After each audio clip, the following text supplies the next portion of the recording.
hear me, right? Yeah. Yep, you sound good. We are ready and raring, folks, and welcome back to another session of Phandelver and Below, the possible Shattered Obelisk. And I am your Dungeon Master, Dungeon Mister, and we are here with our wonderful players. We got one missing player today, but hopefully he'll be back next week. If you guys want to say hey or anything, now's your chance. Hello. Hello. Hi, everyone. And we're going to start the session off the same way we start every session, with a little bit of a recap of what happened last time. So, without further ado, let's hop into it. Last time, after a ordeal with Sturges, you gathered your bearings, figured out a path ahead. Callan said he was going to stick behind as he was still messed up from the fight. He'd catch up with you guys in due time, he hoped. Seeing an odd glow to the east of the chamber where you encountered these, you went down and found a larger cavern filled with carpets of glowing puffball mushrooms, odd stalks, and shelf fungus within. Testing it out, puffballs seemed to explode, but were harmless, maybe? Zadkiel used power to allow him to fly, growing celestial wings. Kind of scope out the other side and finding a much larger cavern beyond. Ferrying people over with this limited use of flight was active, but it ended up failing as he was able to make his last attempt to get Whiteclaw. The pair headed over quite expertly, avoiding the puffballs, but alerting the stalks of mushrooms that actually animated, following with tendrils of fungus themselves. Attacking these mushrooms were easy, but avoiding the puffballs was not, and after this combat with mushrooms, as you pretty much easily cleave through them, you headed into this expansive cavern, glittering in the light provided by you guys. Like a sky of stars above. It even housed two freestanding buildings within. Seemingly a large-scale spell battle took place here. Inspecting one of these buildings, eventually tore the doors off their hinges to get in. Inside was a large room, a few ruined beds, much more ruined furniture, spying a rusty iron chest. Isabel went to inspect. Found a restless spirit protecting it, though. Spirit seemed angry and implied that you all were here to serve it. Zad, not agreeing with this in his paladin-esque manner, started a fight with it instead. And a harrowing fight ensued. Isabel nearly lost her life in the heat of things, as the wraith seemed to wield pretty great power when it hit. Slaying the ghost was not that easy, but you were successful in the end. All of you battered and spent, figured you best rest up, tried to get some actual sleep in here, hoping Cal would catch up. In the middle of your slumber, though, Whiteclaw and Isabel noticed a long, worm-like creature with a beak and tentacles creep its way in, slithering aggressively towards you all in this moment. As like kind of, I wouldn't say lock eyes with it, but you lock sense with it, because it doesn't have eyes. But that's where we're going to pick up. Everyone will please roll initiative. Everyone besides Isabel and Whiteclaw are surprised at the moment, because you are still sleeping.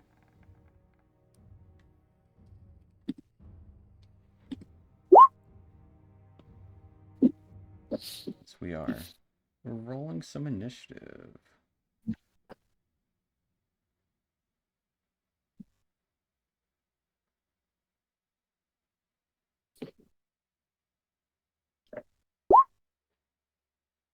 Nice, nice.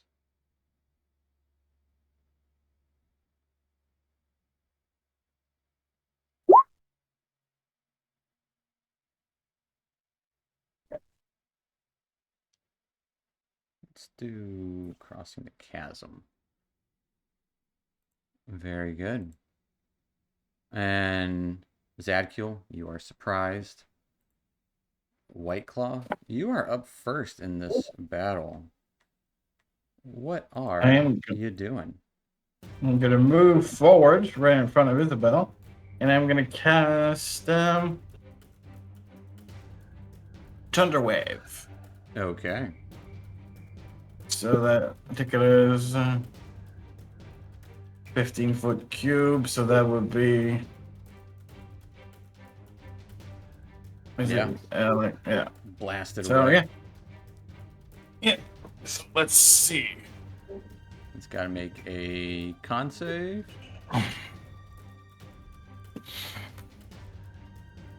Yeah. Go ahead and roll me some damage, because it's going to take some no matter what.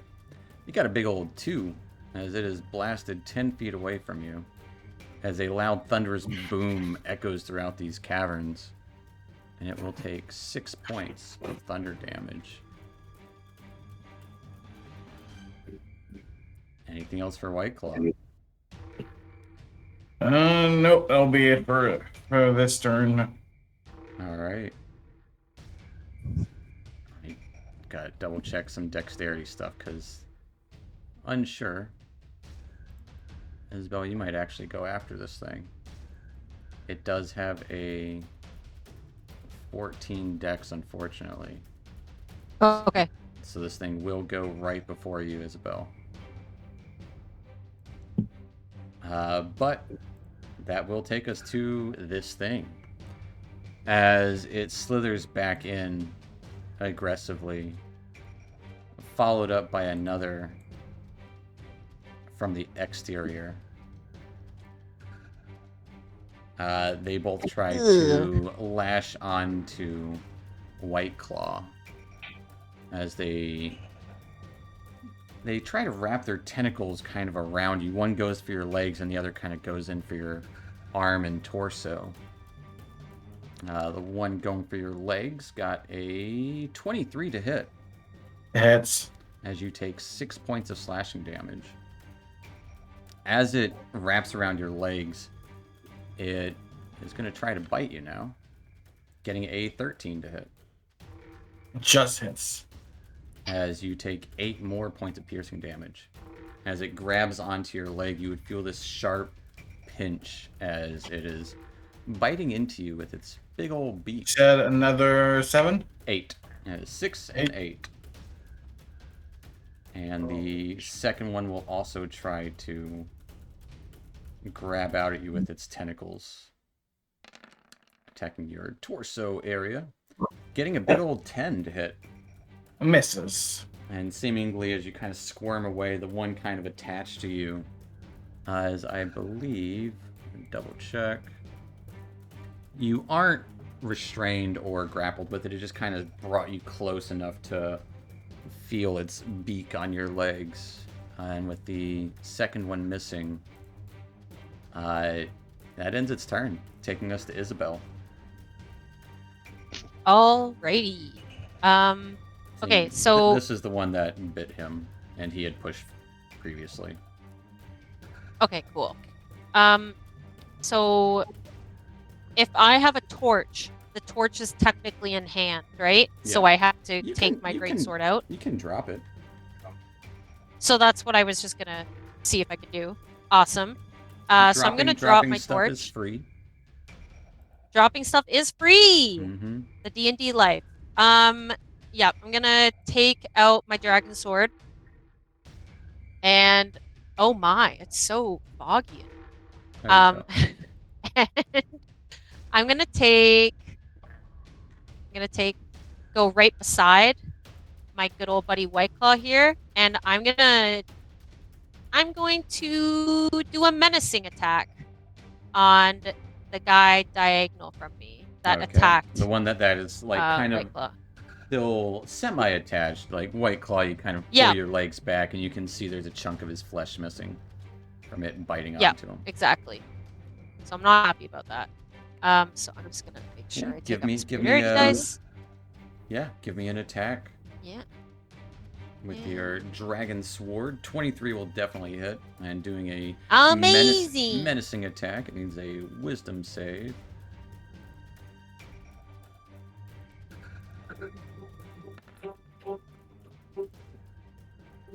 All right. I'm gonna just hit for Dragon Slayer. 7 slashing. Well, make sure you have your. And, Oh, shoot. And roll for your D8 for the menacing attack. All right, for 12 points of damage, Ah. you cleave into it. Its skin seemingly kind of hard like stone, but it kind of cracks and splits as you cut into it. Seemingly quite effective against this creature. Anything else for Cool. Isabel? And no, I would love to use an action surge, but I believe I used it. You do not have it So yet. I do not have it. So All right. that's gotta be over me. That'll take us to the top of the round. Zadkiel, armor beside you, shield not equipped. You hear this loud boom and turn and look. There's two snake-like creatures with tentacles and beaks attacking your friends who are on watch. What are you doing? You are still prone at the moment, but... Well, I'll use half my moment to get up. Alright. Would it be an action to equip my shield? It is an action to equip a shield. But you can pull out your sword for free. That's probably right beside you. Yeah. Okay. I'll leave the sword out. Oh, man. An idea. Alright, I'm gonna move. You only got 15 feet. Oh, I only got 50 feet when I move to like right here. Yeah, because you used half your movement to stand up, essentially. And then I am going to cast Bless on Isabel, Fang, and myself. Alright. As this... Oh, dang it, just took my spell. That's what she was gonna do. As Isabel, Whiteclaw, and Zadkiel are properly blessed now. This light shines upon you all, and you feel this kind of light breeze fill the space of nature. Hear the rustling of bushes come from somewhere far off, but it's all in your head. Where is it? Anything else for Zadkiel? That'll be all. That'll take us to Whiteclaw. Let's see. Let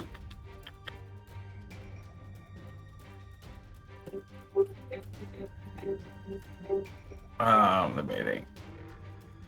If I do another one, it's probably gonna hurt Isabel. You can kind of, it can be, you can start it at the edge of you. Or you can, angle it in a way that it won't hurt Isabel. Yeah, like that. I would argue there's a like slim chance that you would hit either of them. I'll say if you want to try to hit both of them without hitting Zadkiel and Isabel, give me a charisma check. I'll make the DC 10. Charisma check. Okay, let's. All right. Yay! We rolled a save, but it would be 2 less. Oh. So it's still a 22. That is perfect as you kind of line up this wave of thunder and blast it outwards. All right. Go ahead and roll me some damage as they make some saves.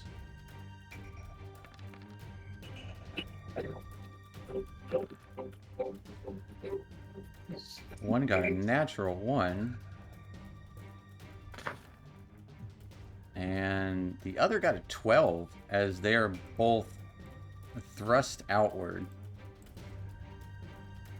10 feet right out the door. The one's body is split in two, kind of where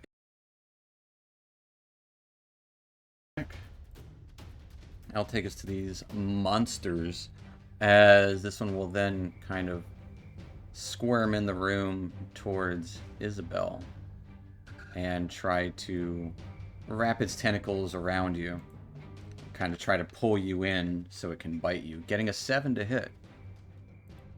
That misses. However, a third creature enters the room, following quickly, assuming the same position, assaulting Isabel.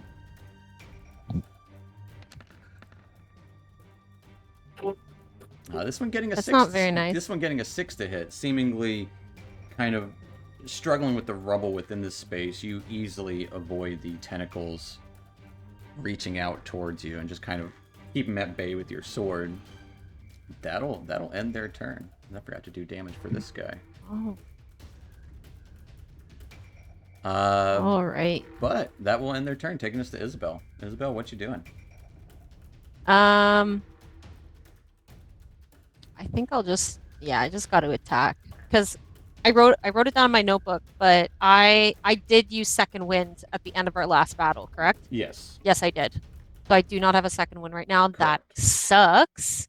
But let's see what I can just do 1 quick second.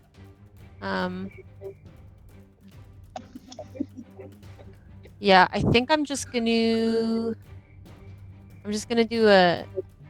just a nice big boy attack, just with my dragon sword, to the monster that's directly in front of me. All right. So just right to my left. I gotcha. Yeah, the lower of the two. Yeah. Go Yeah, ahead and- yeah. Go ahead and swing. Taking a big old swipe. 23 will hit. Amazing. And I will. For 12 points of slashing damage. Yeah, kind of like cutting off one of its tentacles and nicking into the side of it. It's effective. That's right. And I believe, yeah, that is all I can do. Yeah. Kind of wish I would've- writhes like a little worm in the air and kind of clicks its little Yeah. beak towards you. Cool. All right. Nice. Well, it'll take us to Mel, waking up, not dressed in your armor, not anything around other than what you see in front of you. What are you doing? The worm creature that was just attacked by Isabella. Toll of the Dead. All right. Big ol' wisdom save. As this gong kind of rings out, this bell, it got a 13 on its save. As you don't see any ear holes for the sounds to make it into their space. Mm-hmm. Anything else for Mel? And Mel steps up 10 feet, All right. and that's it. That'll take us to Alva. Alva asleep on the bed. Hear this thunderous boom, this kind of breeze flowing in, and this kind of bell tolling a moment ago. What are you up to? So, Alva wakes up, sits up in bed, and goes kind of like, shit. And then Alva's going to move. All right. It'll take half of your movement to stand up. Okay, so I have 30 feet, right? Yeah, so you would still have 15 feet. So you can make it to there, essentially. Yeah. And then I'm going to shift into a giant toad. All right. Bring that toad out here.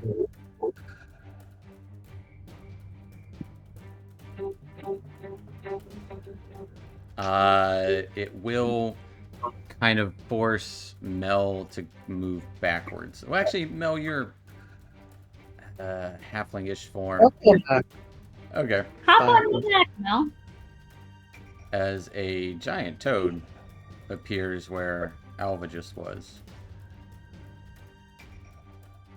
Alright, so the shifting, is that a bonus? It's your bonus action to shift, yes. So I can still use my action. You can still use the toad's abilities. Alright, I'm going to try and swallow this dude right next to me. All right. You have to make a bite attack against it. Okay. Let's go ahead and give me a big old bite. 13 just misses. No! As you try to swallow this worm-like creature, it kind of tries to slither away. You get a little little taste of its tail as it squirms out of your mouth. And you don't quite get it. It's a little too quick. Just barely. And I think that's it for Alva. Yeah. Alright. Back to the top of the round. Zad, what are you doing? Alright, Zad is going to move. And attack the guy in front of him two-handed with his longsword. Alright. Give me a swing with your longsword. Do you have a two-handed one? Yep. Okay. Just making sure you got a little thing you can roll. And don't forget you are blessed. Mm-hmm. Oh, we put the bless modifier on.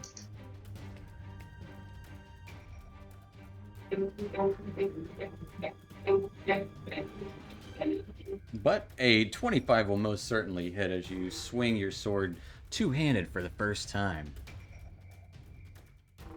Kind of taking a note off of Isabel's. Ignore the smite?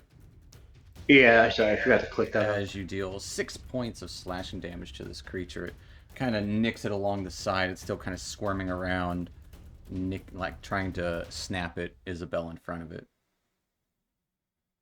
Anything else? Yeah, can I try to knock it prone? Like, you absolutely can. Give me a athletics check.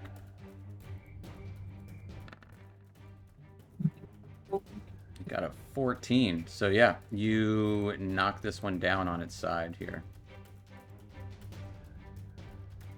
Put a little mark on it for being knocked down.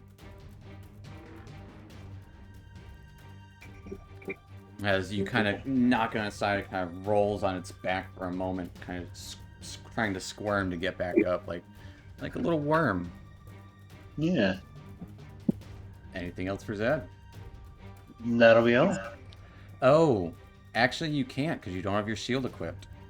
Oh, that's right. I am so sorry. You instinctually try to knock it on its side and like envision it writhing around and kind of smile to yourself thinking about it, and you go to do it and your shield isn't there.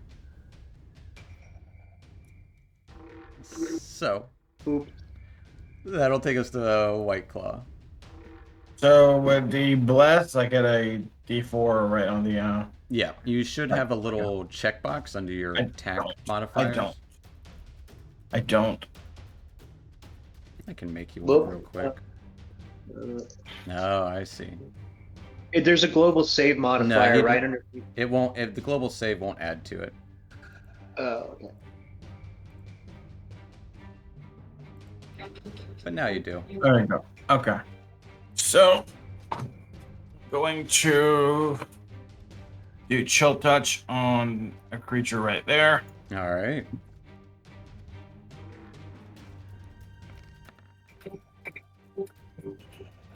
$18 will hit it as this illusory kitty claw reaches out and just grasps this worm creature and kind of pulls off the little end of its tail there for 2 points of necrotic damage.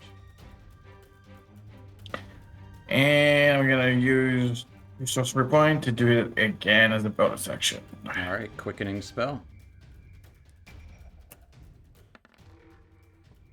So getting a natural one, that is going to be a hard miss as it kind of just shifts into the ground and dissipates. All right, that'll be it. All right, that'll take us to the Grix. As one of them just getting hit by... Yeah, one of them is going to attack Isabel, the previous one up here. And the one to the south is going to attack... Yeah, it's going to attack Zadkiel. So, Isabel, do you first, reaching out with its tentacles towards you, getting a 23 to hit. Oh my goodness. Yeah, that hits. As you take 11 points of slashing damage. As, Oh my gosh. As it grabs onto your torso, you just feel this tearing along your sides and pulls you close enough to try to just bite into your stomach with its Oh my big god. old beak. Getting a 13 to hit with its beak, though. So I believe... Wait, so how many You take points of 11, damage do I 11 get? points of slashing from the tentacles, and that kind of pulls it Okay. close enough to where it can make an attack with its beak. Yeah. But it got a 13 to hit with its beak. Okay. So I think I'm down. You don't take I 13 think. damage. It had a 13 to Oh. hit. Oh my god. I was like, That's what I was wait, saying. what is he saying to It me? got a 13 with its beak Okay. attack. Okay. Yeah, I'm not down. I'm nearly down though. Yeah, you just take the 11 slashing. Okay. As I thought that was the case. I think a 13 misses you. A 13 does miss me. Okay, amazing. Going on to the second one. Reacting to Zadkiel slashing at it, it's going to lunge out with its tentacles as well, trying to go straight for Zadkiel's face. Getting a 6 to hit.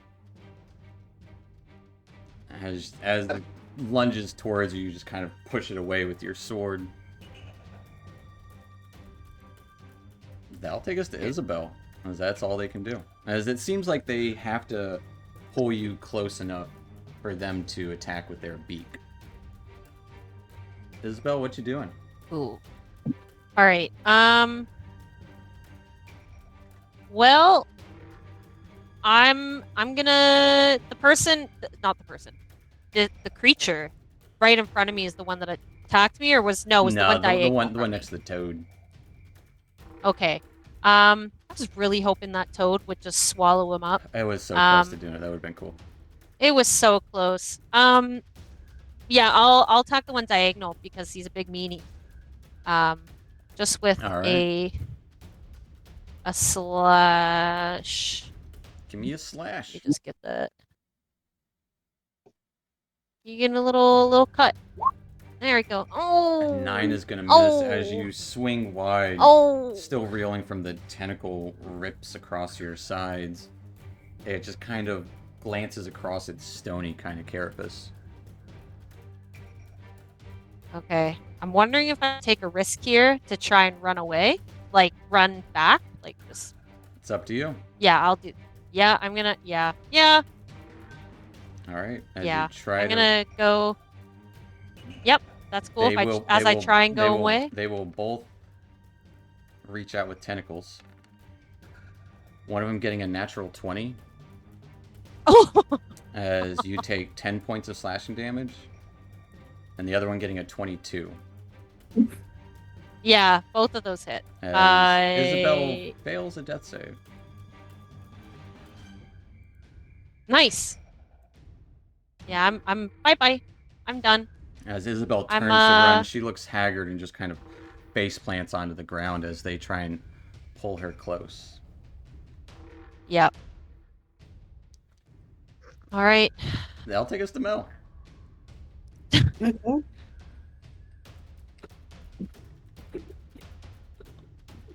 Mel runs over, bends down, and channels Harness Divine Power as a bonus action, Okay. and performs Healing Touch on Isabella. All right. So, which is Cure Wound. Sorry. Okay. What is the Harness Divine Power? It's okay. I hold on to the holy symbol that I have around my neck, and request quietly or mentally to myself the divine power of my god gives me the ability to cast another spell. Gotcha. Okay. I got you. I know what you, Fair enough. Go ahead and give me a Cure Wounds on Isabel then. so at that time you see a glow, kind of a golden glow that comes out of the amulet and through me and touches Isabella All right. for 3 points of healing. Isabel, you get 3 hit points. Yay! As Thank your you. eyes kind of blink open. Anything else for Mel? Mel steps to there. All right. I'll take us to Alva, the big old toad.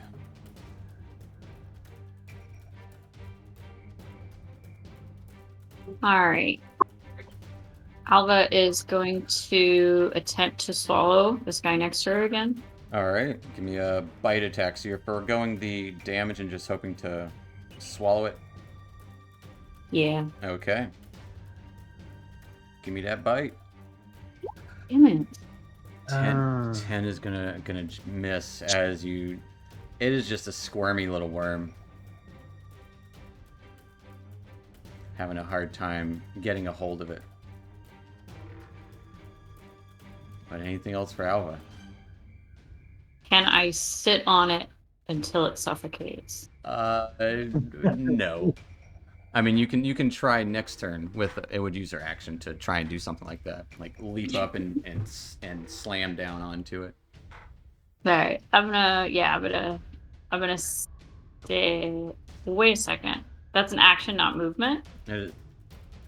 If you wanted to try and like use an action to affect it, you can jump kind of on it, but there's not enough space for you to land. So it would just Okay. kind of displace it. Maybe. All right. Okay, that's it for all of them. Alright. Taking this as Zadkiel. But I like where your head's at.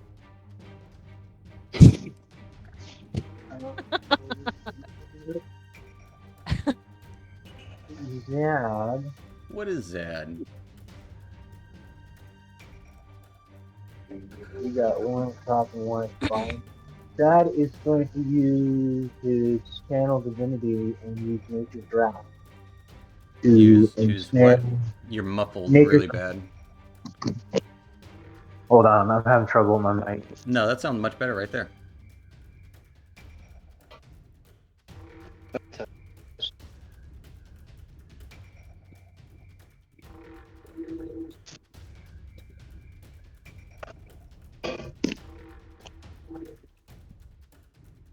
He's doing something. Not coming. We heard a couple of syllables.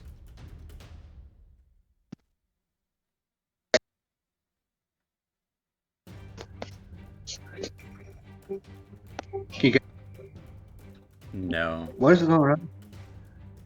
We heard something there. How about now? That we Yeah. can hear you now. There we go. Amazing. Sorry about that.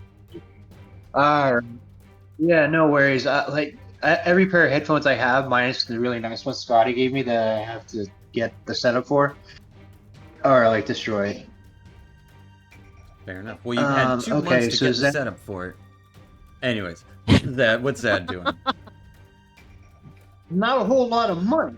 That is going to use his channel divinity ensnaring. What's it called? Oh, the Nature's ensnaring. Wrath, rather. Yeah, I gotcha. Yeah, he's going to use it. The vines go around the one in front of him and wrap up the one up top near Alba. Okay. Is it like a ranged attack or is it just like a saving throw? Here and all.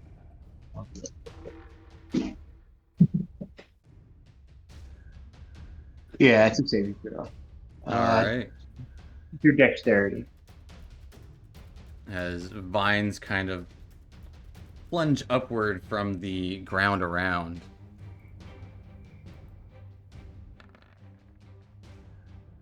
It got a big old 8 on its save.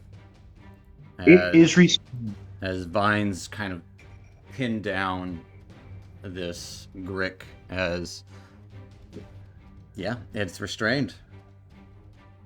Anything else for Zad? That is all. Alright. White Claw, what you got? Let's see. Would I be able to get to go right? I'm gonna be able to get right there, right? Trying to get in behind it? Get around. Yeah. Yeah, you can try. All right, so gonna get behind it. So that's 5, 10, 15, 20, yeah, 20, 25 right there. Easy And enough I'm to gonna do. hit it. I'm gonna hit it with the staff using two-handed. Which one? The one in between you and The- Isabel, or the one? Yeah, with yeah. Rob? The one right between me and Isabel. 24 will hit. Roll me some of that staff damage. For just kind of swing it with all your might, and it just kind of tinks off the stone. A little bit of its skin chips away. Anything else for White Claw? Back up just a little bit right outside the door, and that'll be it. You're lucky it already used its attack of opportunity. Fair enough. That'll take us to the Grix. This one, restrained, will try to squirm out. It has to make a... It just repeats it at the end of its turn. Okay. So it will attack with its tentacles towards Isabel. It had a good bite from you. Trying to bring you in to bite you, but it's at disadvantage. So getting a 6 to hit Isabel. This one is going to... Honestly, gonna keep going for Isabel too. It got kind of nicked in the back by White Claw, but had the taste of Isabel for a moment. Oh my goodness. So gonna try to grapple onto Isabel once again. As these guys are hungry. Getting a 15 to hit no. Isabel.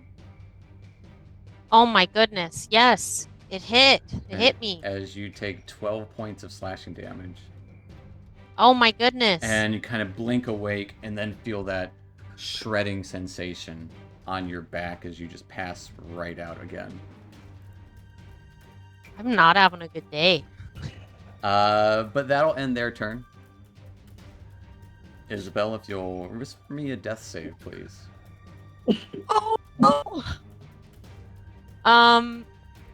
You do Oh get my you do goodness. get the bless on that too, so whatever you roll, you get a D4. Oh my god, I get blessed. Okay, you're gonna have to remind me how to do this because I don't think I've really ever done a death save, have I? Next to your hit dice button, you'll see death saves. Just click where it says that, and make sure you have two GM turned on. Oh right, 2 GM. Here we Our go. viewers will be And able to see then- it, but other players will not. Oh my goodness. Attention. I'm just trying to find death save on here. Death save. Next to your hit dice and above your attacks. Next to my hit dice. Above my attack. Next to my hit dice. And below your I'm hit gonna points. find it. Yes. Ah, yes. That big word that one now that is says highlighted in One red. that says death save. Yes, roll that for me. Yeah. Okay. All right. Isabel, what are you doing? She got a nat 20 on her death save. Isabel, you come back with 1 hit point. Death's not taking you in this moment. What are you doing? You have 1 hit point, and your turn is yours. My turn is mine. I'm speaking my truth. I am going to. I'm gonna do what I do best. I'm just gonna attack, unless. What do we got going on here? We only got. Yeah, I'm just gonna attack. I'm gonna do what I do best. Which one are you going to attack? There's one that's kind of wrapped in vines to the north. Looks a little healthier. And there's the one in front of you that's the one that got you. Yeah, I'm gonna go for the one in front of me. That's a meanie guy. All right. Mean. Give me a swing with your How's he sword. looking though? He looks messed up. Is he looking? Looks messed He looks up. pretty and, messed up? and hungry. I bet. Never seen a hungry worm before, but you would imagine he's hungry. He looks hungry on the picture. Ka-chow. 20 will hit. Roll me some of that weapon damage. Oh wait, I did 2 GM. Sorry, that's my bad. You're good. I'm still seeing it. Okay, cool. For 12 points of slashing damage as you cleave into this one. As it just kind of lop its head off. Well, like the bit with the tentacles and the beak kind of go writhing on the floor. Anything else for Isabel? I'm gonna continue my All right, using that same momentum for the downward swing. Bonus action, slashing at the other one. You will have advantage because it is restrained. Amazing. All right. 21 will also hit. Amazing. And come on. There we go. For 12 more points of slashing damage as you like cut half of its tail off and like a couple of its tentacles are there with it. So now it's just like 2 tentacles and no tail. It is not looking good. All right. I believe that is what I'm gonna do. All right. Now. Yep, I'm done. That'll take us to Mel. So Mel will try Toll the Dead again. All right. A restrain. Big ol' wisdom. Got a 5. Roll me that D12. Because it is definitely hurt. For 5 points of necrotic damage. As this thing starts to kind of writhe, still restrained, its beak just kind of peels off of its face and falls to the ground as blood comes behind its beak and just starts spilling out onto the ground as it kind of worms around, still wrapped up, but it is now limp and lifeless.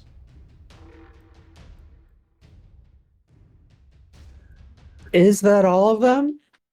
Mel would say. Does appear to I be. I'm sure really hope mad. so. It'll swallow somebody. Looks like it. They're still there. You can still eat them. To what end? Right. Do it. Oh, what? Well, Isabella, do you think you could cook something tasty out of these things? Just curious. If anyone mentions frog leg soup, get out of here. Okay, can we understand you hear Alma, or are we ribbit. just hearing ribbit, ribbit, ribbit, ribbit? Use your ribbit. Okay. This giant toad. DM, would I have the knowledge on if these guys can be cooked or not? They got meat. They got meat. Maybe. Are we all hungry? Like, do we want to eat the things that just attacked us? Because I'm fine with that. Hey, it's almost breakfast time. You guys are in the 3rd watch. No, I'm not wanting to eat it. I'm just curious. Isabel, don't you have like 20 pounds of food on you? Oh, okay. I do have quite a lot, I think. Took the flour and salt and was. We're talking about cooking something else. I just wanted to be able to use my flour and salt. I will say, Mel gave me ideas. And a discovery one of my players in my other games made. If you take a short rest and expend hit dice during that short rest, and you roll for cook's utensils, and you cook something with it, you can give everyone +1 to their hit dice roll, to every hit dice roll. Wait, what? I can do that? Can I do that? If you cook something during a short rest, yes, like cook lunch. Oh, a short rest. Okay. Yeah. Okay. So it is good to have fresh meat. Okay. I'm just trying to see, because like I don't think people would appreciate if I just put it in my pocket, you know? Like, and I don't know how long it'll stay. Well, they don't fit in your pocket, but yeah. No, I mean like a couple slivers of the meat. Oh yeah, that would be weird. Yeah, that'd be kind of weird. And no, but at the same time, I had an empty jar, but it's full of, what is it full of right now? Pickled owlbear with rosemary. So, Damn, girl. I know. I got lots of Sweet. stuff. You know, there's some barrels at the entrance. I mean, these guys will probably be okay for a day, you know, unless something else comes and scavenges. But the bodies are there. Okay. Isabella, I was just making conversation. I'm going back to bed. Yes, Zadkiel kind of goes. Bed.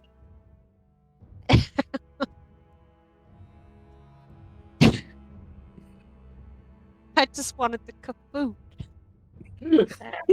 I was gonna shift back into her tiefling form now. All right. Okay. As tempted as I am to try and lay down in the bed as a giant toad. Just squish it. I don't think anybody's going to fight you for it then. No. I will go back to where Bang and I were sitting before, and is my torch still good or not? I would say it'll last the rest of the watch. But Okay. it's kind of like going off out on its own as it's been kind of left in the rubble for a moment, but if you pick it up, it relights easily enough. Okay. I'll keep it with us. All right. With a little conversation, just the kind of curiosity of whether or not you can cook these things. You probably could. It seems like everyone goes back to their places without much fuss. And heading back to sleep.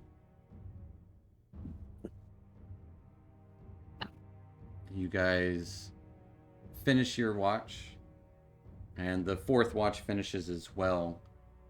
You all do get your long rest in, so you can hit that long rest button. But when you awake, Oh, baby. no sign of Callan still. You guys left him back there. That was like 9-10 hours ago. Zadkiel would say, no count. I'm getting worried about the rough little guy. Do you think we should go back and try to find him? Now you're saying that? When in the evening I told you if we look for it, you said no, you'll find his way. Now you're worried about him? Well, yeah, it's been a longer amount of time. Yeah, man. We went to sleep. I thought we might show up overnight. You know, it's been some time. He Sorry. wouldn't have left, would he? He wouldn't have left. He bailed. He could Yeah. have. Did he Who just knows? bail? I would Who say knows? No. one thing you guys have noticed, especially being in this space and in the cave right outside, the sound of the echoing wave that you would hear is much more prevalent in this space. You would hear it every minute, Oh. and it is a loud crash not too far off. Do we know what direction the wave is coming with, or is it still surrounding us? Like, are we... In or is here you there would be a able bit to more- tell it comes from to the north. Okay. Zed would say, so we have two choices. We can backtrack, or we could bet that Callan moved forward in his family's mind, and we'll catch up with him there. I'd say just keep moving. I mean, it's gonna slow us down if we have to backtrack. And you really true, want to I- go back through the spores? Yeah, I'm a bit worried about the spores. Well, But then, it was hard getting over here. Okay. He has spent the night. It's longer than we expected for him to be delayed. We do know that there's shenanigans afoot, let's call it, and somebody could have captured him. That is true. all right. How Maybe, many like, for moving forward? Aye. All right. Yeah, we'll move forward. All right. Yeah. 3, 2. Should we leave something here so he knows we were here, or are the dead bodies kind of obvious? Like, Does anyone have a pen, parchment, or quill and parchment? Well, we've got a lot of blood still. Oh, Yeah, I mean, yeah. Mel, do you want to write on the floor in blood? I mean, I could It's probably macabre, use a claw to write in blood, I guess. Oh, Well, Fang, your cursive might be really good. we could try that if we really wanted to. What was that, Fang? yeah. My claws, they're not really sharp, but I could probably use it like I would use a quill to with the blood of the creatures, I guess. On the wall? On the wall or on the floor or wherever. It's worth a try, I mean, I guess. Right on the wall. Cal, Egypt was here. Yeah. Just point an arrow in the direction we're heading. It's spelled here we'll- wrong. I guess we could put that on the door then. Well, the door's on the ground. Yeah, wherever. But yeah. Oh, the door would be good, so he doesn't actually have to come in. Well, the It's door. just like Yeah. he can The make doors are make broken his off way. their hinges. They are no longer attached to the room in here. Okay, well, Well, we just want to make sure you see. That's Just all. and then Yeah. the walls on the outside, I guess, and pointing north. We could also use this bed sheet.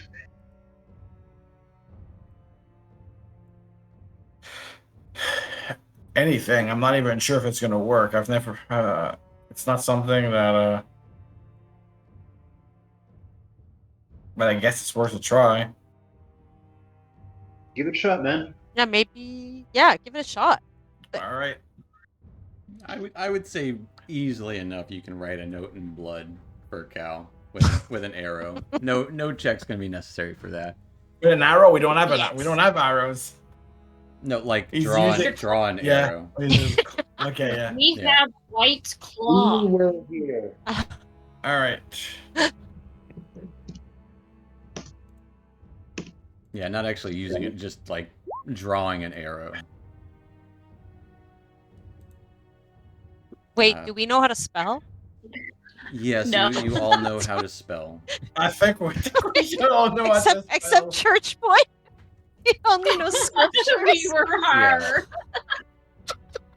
If it wasn't in the good Uh, book, he doesn't know it. Yeah, he Illiterate. clearly doesn't know All this. right. He clearly doesn't. All right. But All right, all what are right. you guys up to? I guess we'll proceed forward because we've all agreed.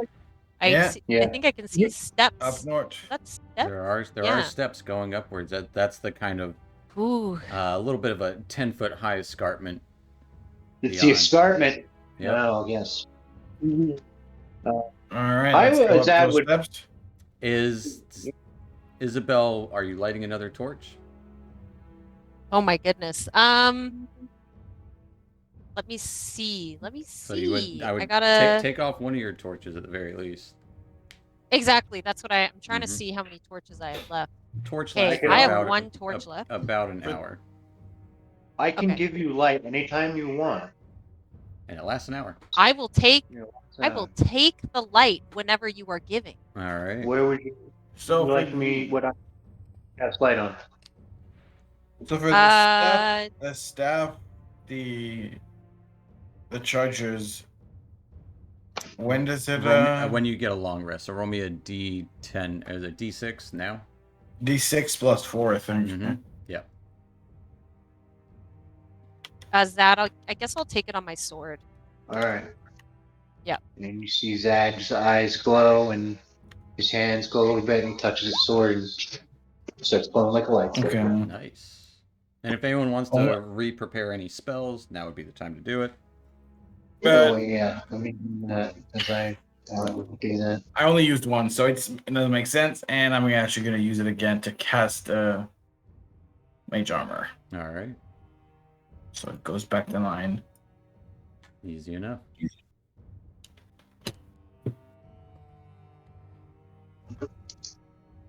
So, you guys, any of you guys rearranging spells and stuff, or Yeah, I am actually. Fair enough. I do have one question. Is my pickled owl bear with rosemary close to being done at all? I mean, you can eat it anytime. You would need to actually cook it though. It's not. It's still a little tough. Yeah. But it's edible. Awesome. I'd like to share it with people. Maybe It's you can got cook it nice for lunch rosemary in today. it. It has some of the flavor. I It's just know. not all soaked in. Yeah. Okay. That's good to know. And because of our long rest, do we technically use a ration? Technically, yes. I forget. Okay. I just wanted to make sure. 2, 3. Cool.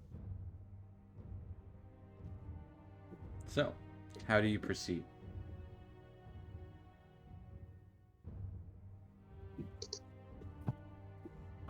I think we should head towards the escarpment. Yes. Agreed. All right. Do we want to form a line of sorts? Yeah. Who'd like to go up first? Do we want to go up first? I don't I'll think I go. should because I just have the light. Okay, cool. I'll stand behind Zad. Unless Alba, do you want to be closer to the front or do you want to be closer to the back or anybody? How are we feeling? Stand Wherever. behind Zad. Okay. We're cool how we Wherever, are? doesn't matter to me. Yeah.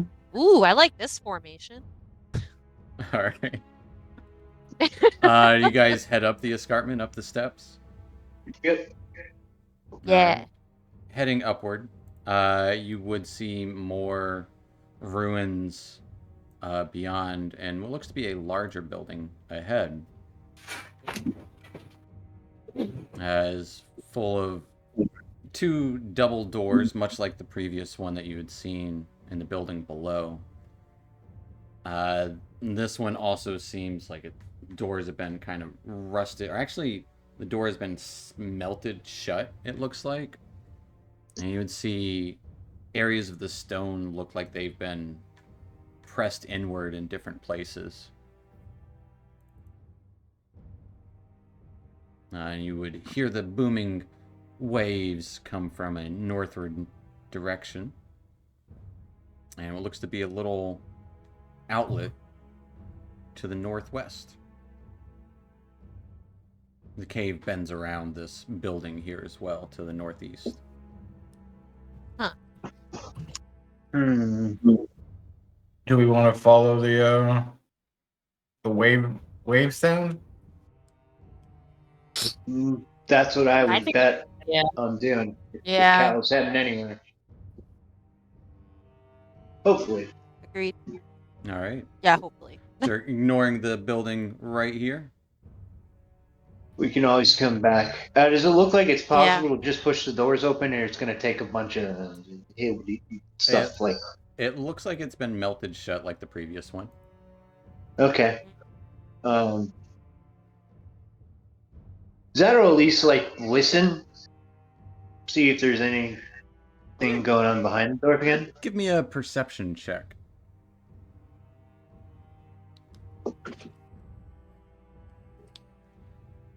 You go to listen at the door.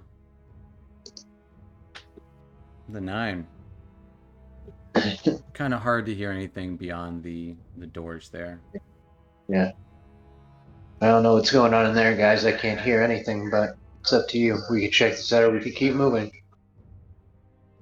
Keep moving. Yeah, I wouldn't. I I wouldn't wanna want see to if we do can- again a ghost like last time. That's true. All right. Towards the falls it is. Follow me.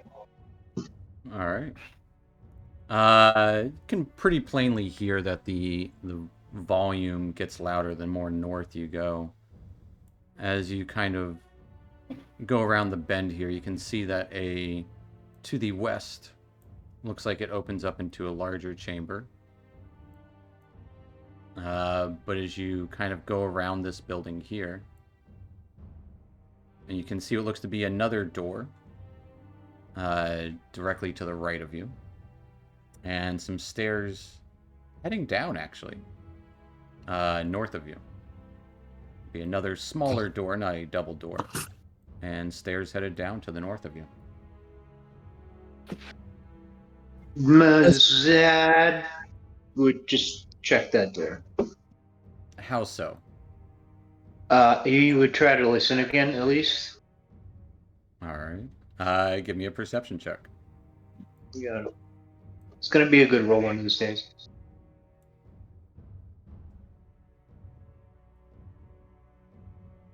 With a 14, listening in.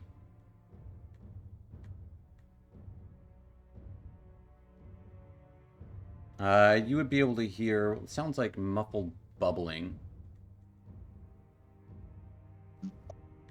Oh. Mm-hmm. I would relay that to the team. Bubbling? Like something Yeah, boiling bubbling? over? Like, maybe, kind of, yeah. Should I take a peek? It's kind of like Bef- popping, almost. Before we open that door, shouldn't we check west? You want to check out the hall It's- that was over there? I mean, I would. Probably best to go look down there before we open another door or go further up. Yeah, I agree. Let's go explore a Yeah, little bit more. Yeah. Okay. So where West you it head? is. West? Yep. Gotta do some... You guys are going all sorts of different directions. Let's head back the other way, guys. Mm-hmm. Yeah, let's completely leave the game. Might Yeah. as well. Actually, I hate to say it, but I think there was a door that like we didn't explore at all There were 2 doors. in one of the other rooms. Yeah. There were like Yeah, guys, three. we didn't. Isabel, Mm-hmm. girl. We'll come back to him. Okay, yeah, sure. All right. So, kind of rearranging yourselves in line of 2 to make it through this cave. Looks like as you kind of start to head through, a blast furnace and a mechanical bellows. Looks like it might have been powered by a water wheel. Pretty much dominate this chamber. Furnace cold and dark, along with carts and heaps of coal piled nearby. A little bit of unrefined ore within the carts. Water wheel sits in what looks to be a 10-foot wide channel cut into the floor of the room. The channel is dry, and passages exit to the east, west, south, and also the looks like the channel runs through different directions as well. More than a dozen withered corpses lie scattered around the room. Individuals still wearing remnants of armor. And you can... Did wizards? No, there's individuals are still wearing remnants of armor. With withered corpses. Withered. Okay, withered. Withered. They are ruined. May I use my different sense? Well, as you are thinking to use your divine sense, you would see a flicker of green emanate from the furnace as a skull engulfed in green flames exits out the front of the furnace. As Oh, shit. its teeth start to chitter and chatter. It, eyes light up with red flames, looking towards you. As its teeth chitter and chatter, you can see several of the corpses start to stand up and rise. As you would see this thing. And seeing the flames emanate from this skull, along with these what look to be dwarven corpses, all rise up in unison. And we're gonna roll some initiative. Okay, why does everybody have to be so evil? Because you're entering the evil rooms. These are the directions you're choosing to go. And that do be true. Now I gotta get rid of your old initiatives. Or do I? No, you guys are on. We're good.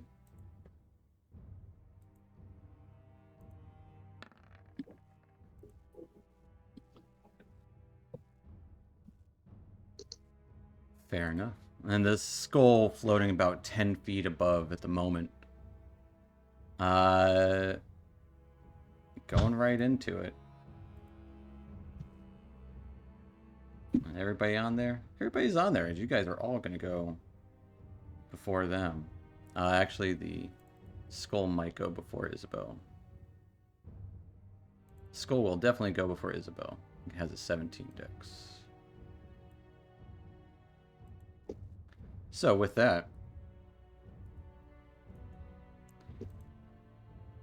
getting right into it, Mel, you would see the skull lurch kind of in your direction, floating above, emanating light itself. Actually, make sure it's, yeah, emanating light itself. What is Mel doing? Chittering its teeth, bodies of old, decrepit dwarves stand up, armor clattering around.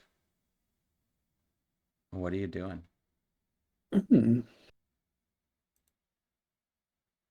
Yeah, she's going to use magic missile against the green skull. All right. See what happens. Because somebody bringing the undead to life, I agree. It definitely does not look friendly. All right. Shooting these missiles out. You would see the flames flicker around as its eyes light up. That red flame just kind of shields itself as it casts shield. Yay! Figured something like that would happen. But now you know. Mm-hmm. And that's about it All right. for her.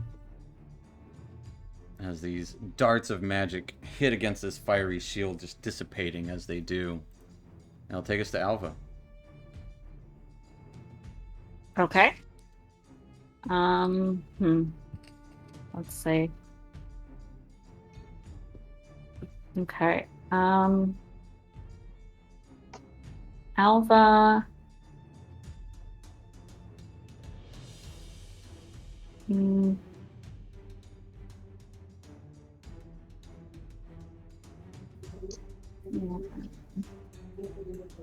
Okay, I'm gonna move a bit.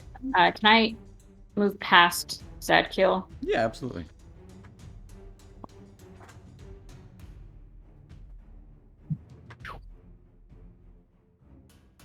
Oops, about right there.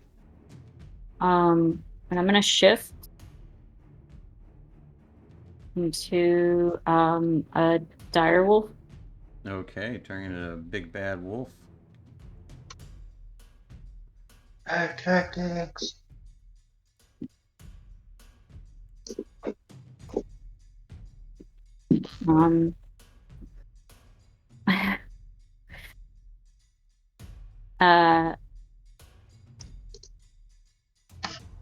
Yeah, so I have to ask a question. I'm sorry, Yeah. I don't understand. Can you explain pack tactics to me? It's just whenever you're near an ally and you attack, you have advantage on the attack roll. Whenever, like, you and an ally are attacking the same creature, you have advantage on the attack. Okay. Well, these are all... Well, everyone in my group is an ally, and we're all attacking the same creatures, right? If they're right next to it. It's within 5 feet of the creature. Okay, gotcha. Yeah. All right. Okay.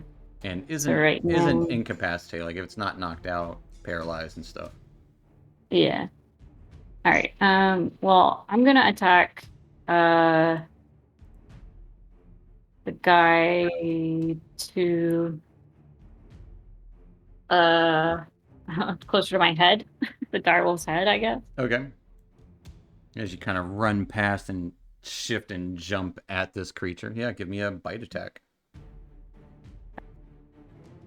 As this lumbering dwarf just kind of sways there.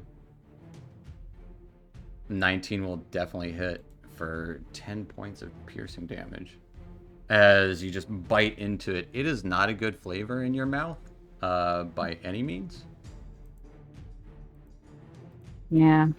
And it is not knocked prone. As you just try and knock it down, it just kind of sways for a moment and still standing. Anything else for Alva? That'll be it for Alva. All right. Taking us to White Claw. I'm gonna try to use Mind Sliver on that big, I think that small little skull all the way down there.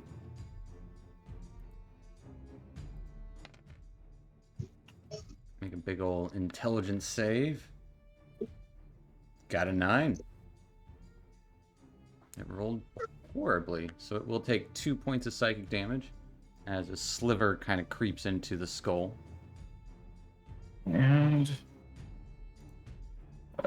yeah, that'll be it for this turn. All right. Taking us to Zadkiel.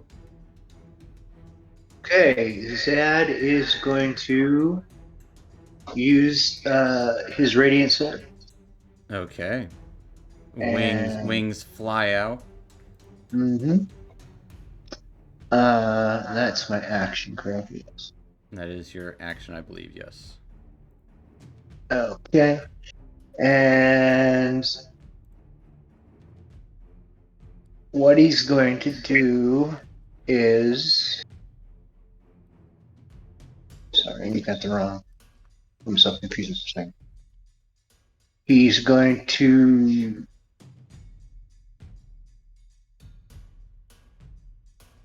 fly over this guy and use his bonus action to try to knock him prone. Okay. Get rid of something. There's actually more.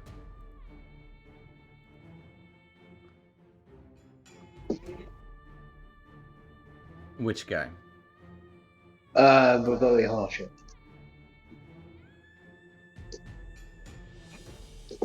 You moving up to him? Yep. You fly Still over, there. try to Shove him prone. shove him prone. Yep. Give me an athletics check. You gotta beat a 17.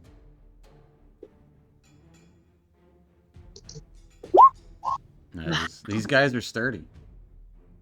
Dang. Yeah. I think I still have 15 feet of movement. I'm just gonna fly straight up. I probably get an attack of opportunity. Alright. It certainly will. As it tries to just slam its body into you. Getting a 18 to hit. As it just kind of just slams up and you easily fly upward 10 feet. The ceiling in here is 20 feet total. Okay, cool. Alright. And that'll be my turn. That'll take us to the skull. As its eyes start to burn bright, that fiery shield around it dissipates for a moment. As its eyes beam towards you all, letting out what seems like breath. It opens its mouth wide. The chittering stops, and a single bead of red fire floats out and flies behind the wolf and behind Zadkiel, right in between all of you. And I need everyone to give me a dexterity saving throw as a fireball is being flung.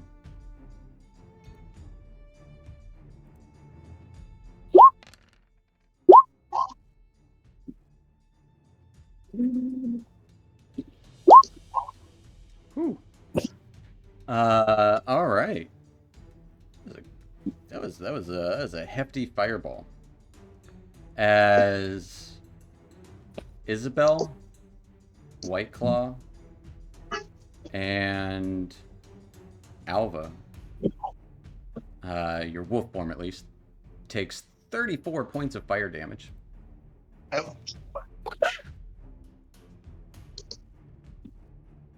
So the wolf is still up. I believe White Claw gets knocked down. Yes.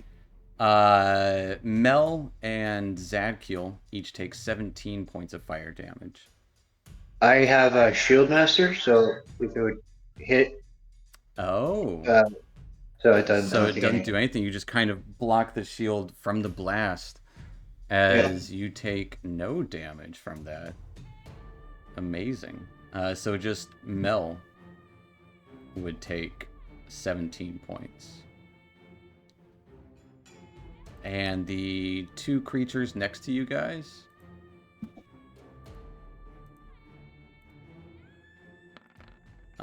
The one here. Yeah, they both get knocked down out of existence. Just blasted apart. Bits of dwarf body flung everywhere.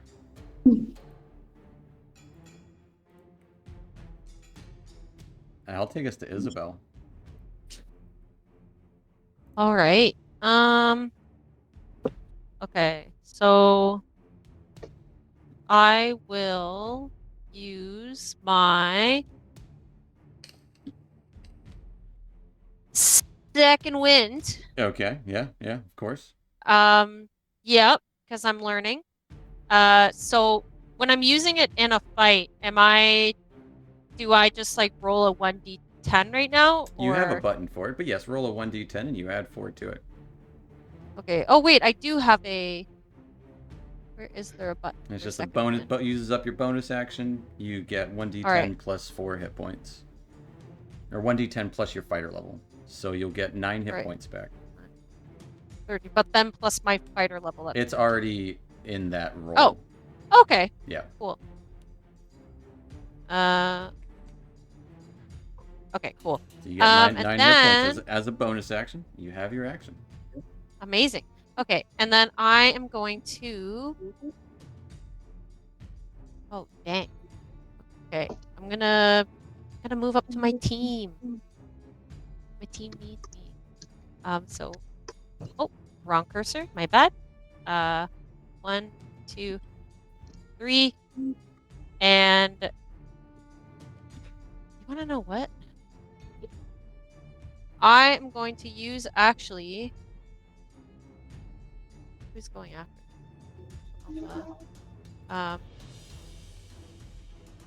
Maybe I'll actually use Commander Strike.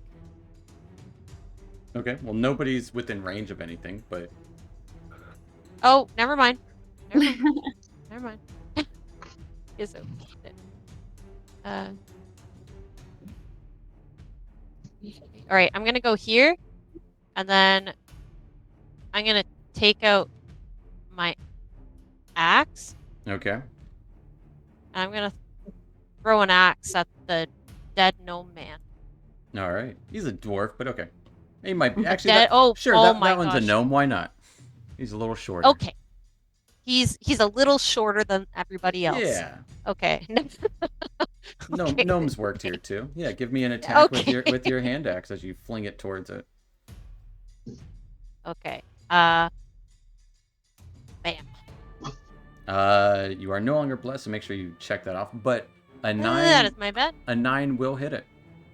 Amazing. As it's just kind of standing there still. None of them have really acted other than standing up. Okay. I don't like that. But I'm gonna say okay, and then I'm gonna press this. All right. As your axe kind of just sticks into its shoulder, it doesn't even really pay attention to it. It hurts it, but it just kind of starts lumbering in your direction. Anything else for Isabel?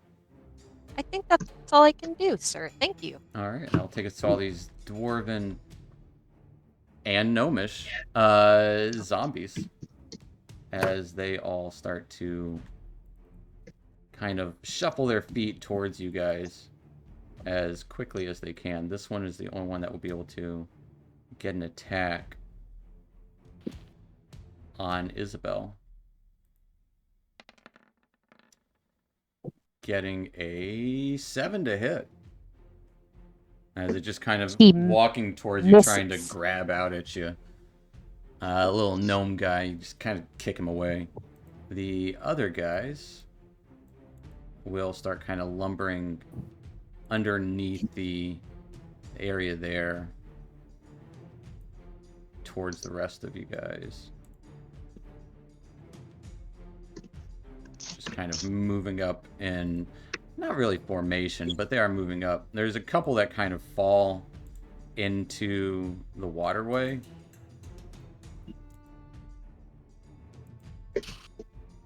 But they won't be able to get anywhere. But they just kind of fall in there and are reaching up towards Isabel.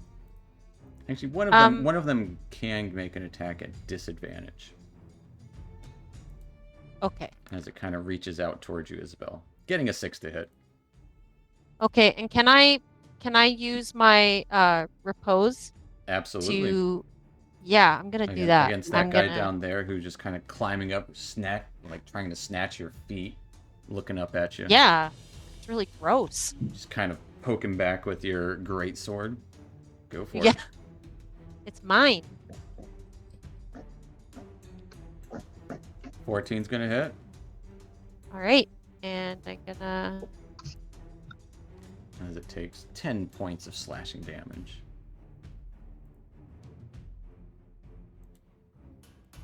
And that'll end the zombie turns, as 2 of them were blown apart by the creature.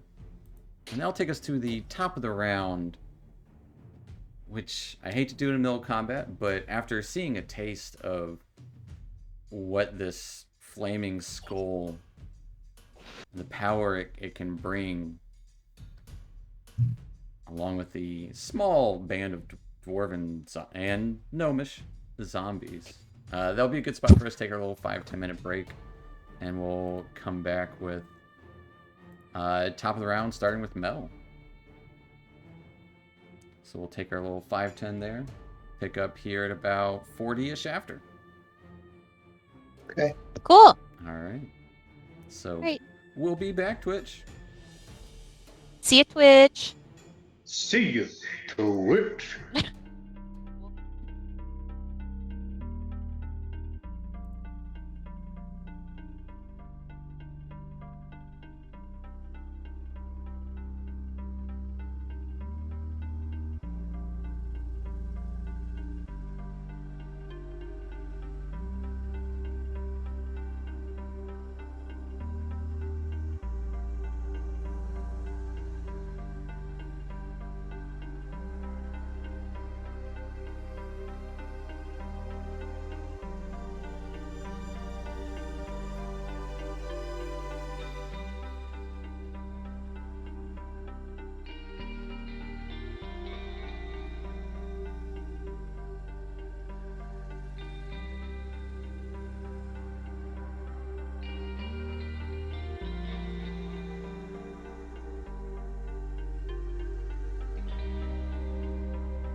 All right.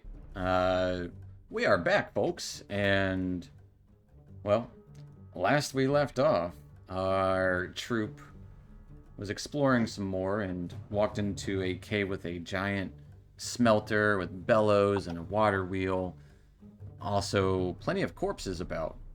As you approach the interior of the space, you saw a flaming skull emerge from the interior of where the bellows was not heating at the time, but emerged with green flames.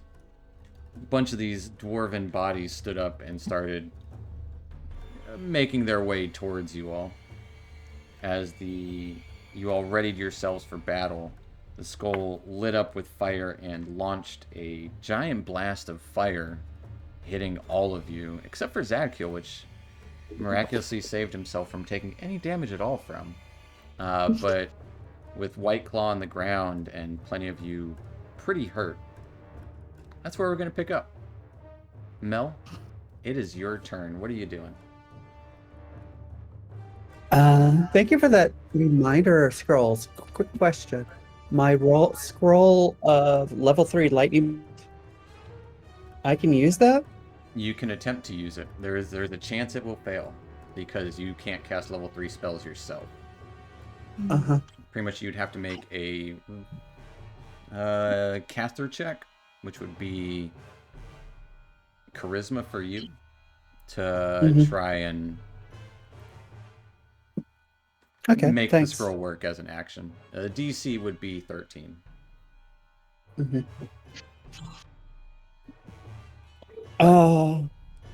With that knowledge, Mel hoping to go with something a little bit more solid. She's gonna walk up to here and dispel undead. Or turn undead? Or an undead. Fair enough. Nice.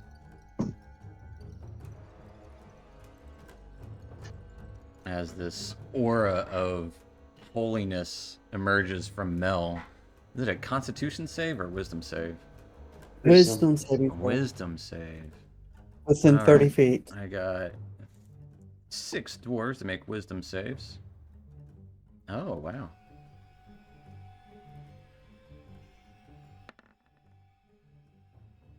Let's see. Go down a line here. Got an 8, an 18. What is your DC? 12? Yeah. For your cleric stuff. A 12. A 9. With a spell of... A 15 and a 3. As it seemed to affect half of the dwarves there. Or the zombies. The big boy.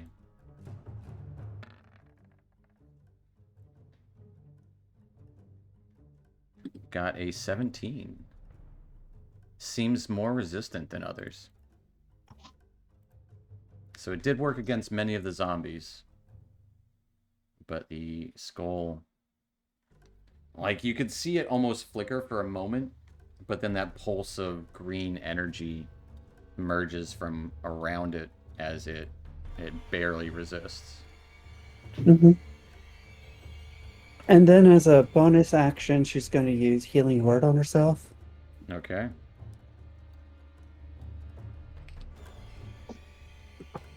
And you heal yourself for 6. Almost double what I had. Nice. And that's it for her.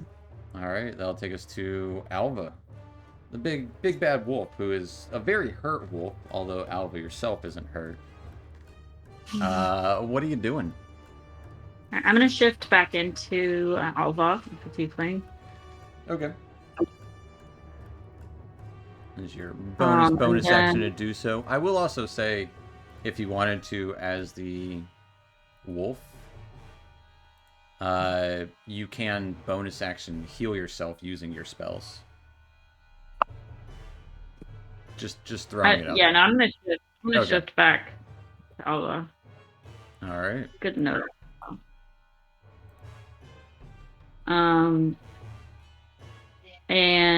for my action, I want to cast Moonbeam. Okay. Where would you like to cast it? Just right behind Skeleton Head, Flaming Skeleton Head dude. Sure. Let me get some light going. As a beam of moonlight arcs down from the ceiling there.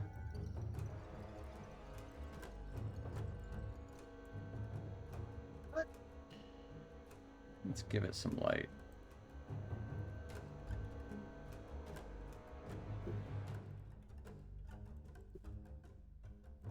Anything else for Alva? No, I think I'm gonna stay where I am, and that'll be it for me this turn. All right. Taking us to White Claw. If you'll whisper me a death save, please. And I might be wrong, but you might have advantage on these. Yeah, I did put advantage, but it did not roll. It might have. If you mouse over it, it'll say rolling 1d20 plus blah, blah, blah.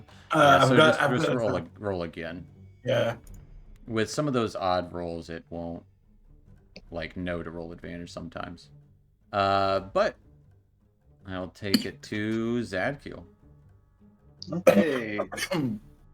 Zadkiel is gonna fly over to here next to Skelly Boy. And he's going to attack. I would say you're 10 feet up. Yeah, you can fly over the dwarves. Yeah, give me an attack.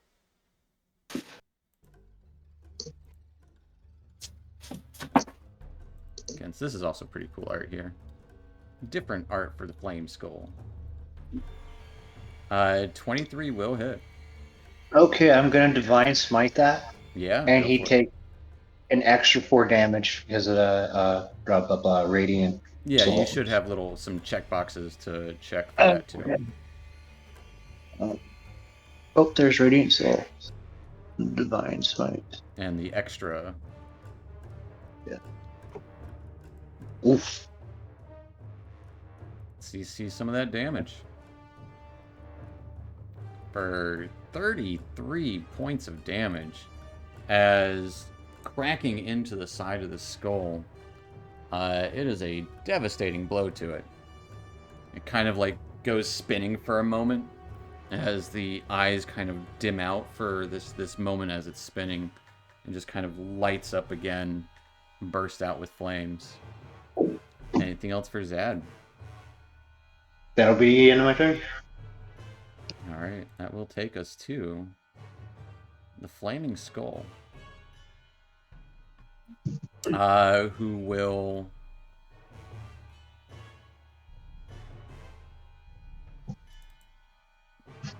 You're gonna hate this. It's going to... Actually, seeing that you didn't take damage from that last time. It's going to... open its mouth as a multitude of actually this red flame covers it for a moment as it wreathes itself in fire as it looks all blurry now and obscured. Oh snap. Alva, roll me some moonbeam damage. Beautiful. Because it might not matter.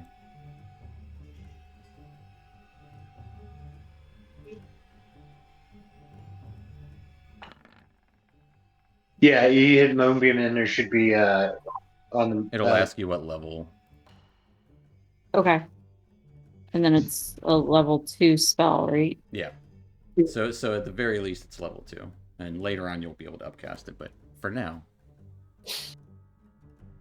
As this moonlight shining down from above, it seems to try to release more flames from it.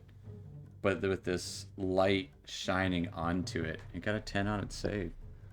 The skull clatters to the ground below. No more. The flames extinguish from it. Its eyes go dim. And that's it for that guy. I got double read something.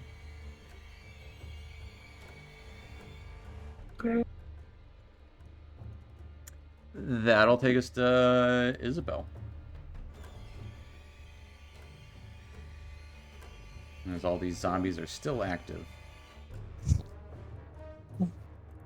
I thought they were gonna die. Cool. Me too. I thought they would all just go. Skeletor was Bye gone. bye. That's what I had to check. Yeah, exactly. That's what I was checking. That's what I was wondering. I was like, what is Steven checking?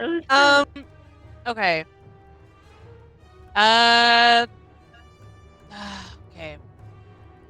How much longer can Zad fly for? You don't know. You don't know. You saw it last a Okay. short period of time previously. Okay. Zad, I'm gonna cast. Is it? Yeah, I might cast Commander Strike for you to get over to Fang to help him up. So he Is he can't. able to do that? Commander Strike just says, "Hey, Oh, he has to attack. Say, "Hey, attack this Yeah. person," and they don't have movement. Yeah. Damn it. They just make an attack roll. Okay. Okay. I'll just attack around me. Okay. Okay. Where are you Sorry, attacking? my Are you parrot. attacking downward or upward? Let's do upwards. Yep. Okay. We're gonna do upwards. And it's just gonna be Going for that same one that it's got your hand axe sticking out of his shoulder still, that gnome. Yep. Yeah, I'm just gonna take my Dragon Slayer though, and I'm gonna attack that guy. Yeah. I'd like my axe back. He does not respond. An 8 will hit him though. Oh. Amazing. Now, these don't seem very agile. Oh, For 14 points of slashing damage. As you like it? cleave into his torso, kind of clunks in. He is still up. Or they are still up. Damn. Hard to tell what gender they were. They've been dead for a long, long time. Yeah.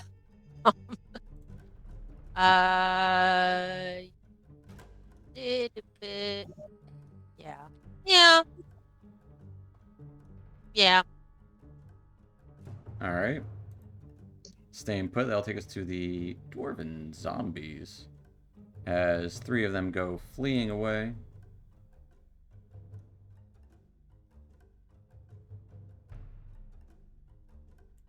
This one of them runs down that canal. One of them flees this way.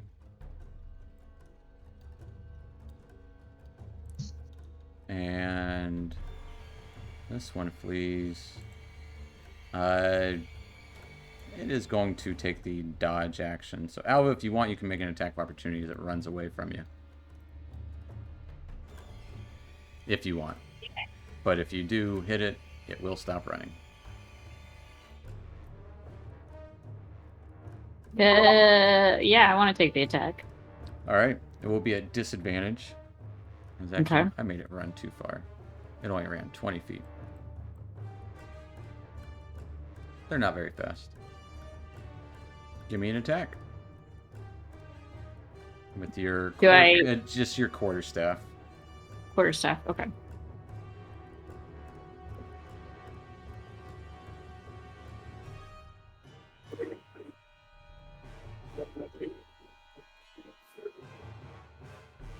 Nine's gonna hit. Oh, at disadvantage though, so it'd be a 6.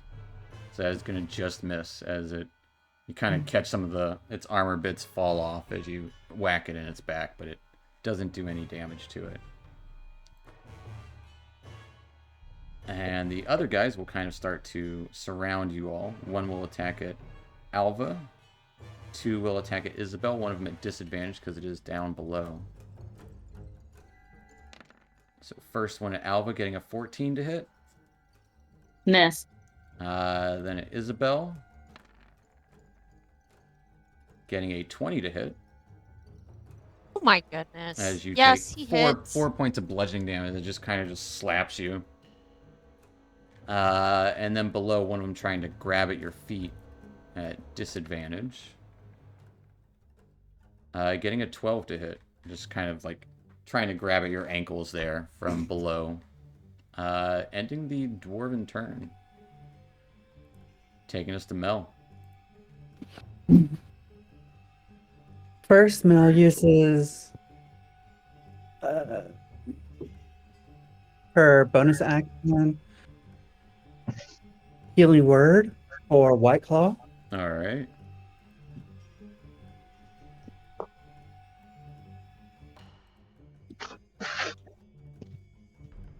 White Claw, you get 4 points of healing. And then she takes a whack using you, one-handed, at the one zombie that she can hit. Yeah, the one kind of in there. I'll give you advantage on the attack because it is kind of... You have the high ground. And as we learned anything from Star Wars, it's that the high ground always wins. Mhm. George Lucas could actually direct and write. I'd be much happier. Yeah. One day he'll know how people talk to people.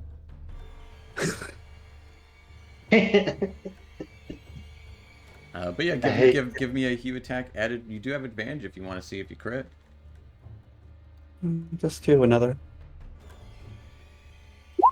All right, but a 20 will hit with hew for 3 points of slashing damage. You cut off a few of its fingers, grabbing it at Isabel. You just kind of slam your axe down onto it.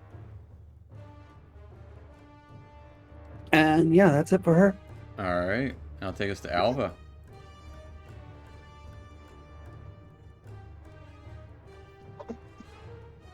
Okay. My moonbeam spell is still in effect. It is. And you can move it around as an action, I believe. Yes. Is it an action to discontinue? No, you can just drop it, but you can also move it as an action. Yeah, I know. But if I wanted to like cast something different, it depends. If you can cast other things while you're still concentrating on Moonbeam if you wanted, but if it's a concentration spell, then you would lose Moonbeam. Yeah. Okay. All right. I think a lot of mine are concentration spells. So... A lot of spells are. All right.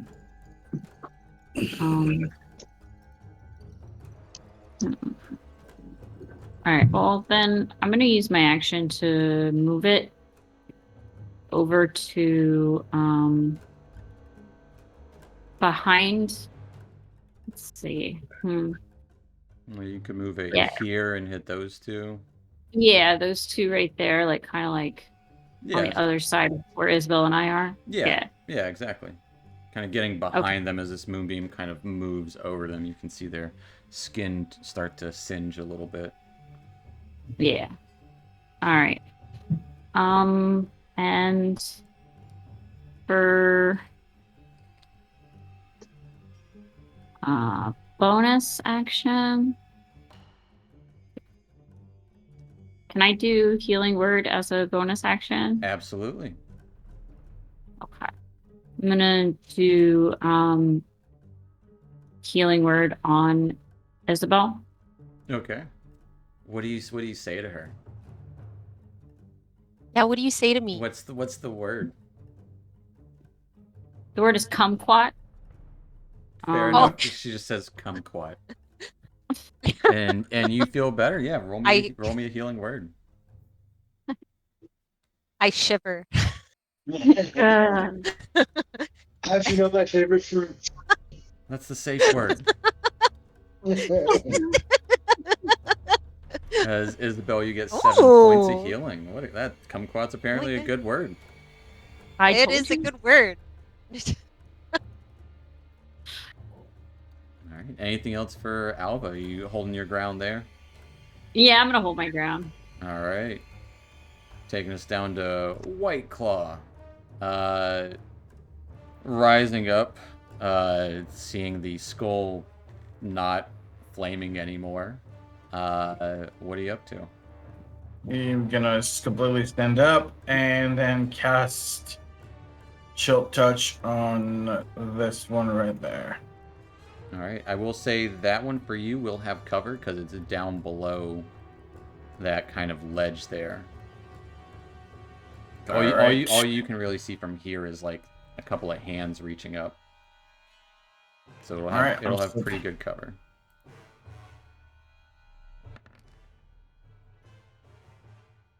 As that is going to be a miss. So you try to reach out towards it, and it's just all you can really see is just the hands. All right, and I'm gonna move 5, 10, 15, and that'll be it. All right. I'll take us to Zadkiel, still flying. What are you up to? All right, Zad's gonna make a little move over to up this way, ba, ba, ba, ba, and then over here, and then down 5 feet. If you ask, he's trying to hit the guy. So show me your path that you're moving. Okay. Where was I originally? I was next to the guy, right? Here. Oh, you were here, I think. Oh no, yeah, you were right. You were right. You just moving up there. Here. Okay, I got you. Just making sure you're not running through the moonbeam again. Yeah, no, I'm trying not to. Here, As and yeah, then this guy looks super rough right now. This guy hasn't been touched, and this guy is missing a couple of fingers down in the trench. oh, this guy hasn't been touched. Never mind then. I'm gonna come. We're gonna go this way. And Fair up. enough. Moving on down. Yep. As you hover down a little bit, you can still be flying, why not? But yeah. And I'm gonna attack. All right, give me a swing with your sword.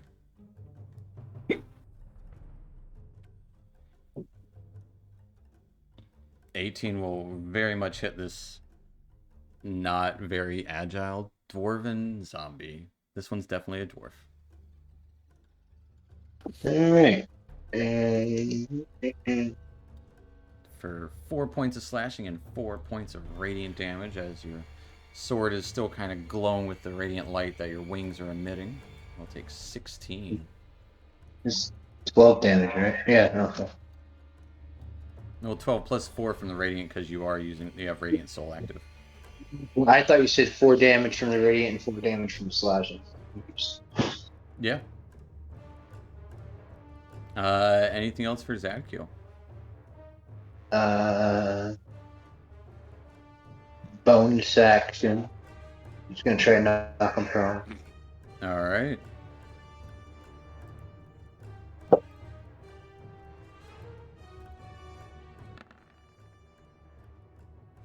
It got a big 5 as yeah, you easily knock it prone.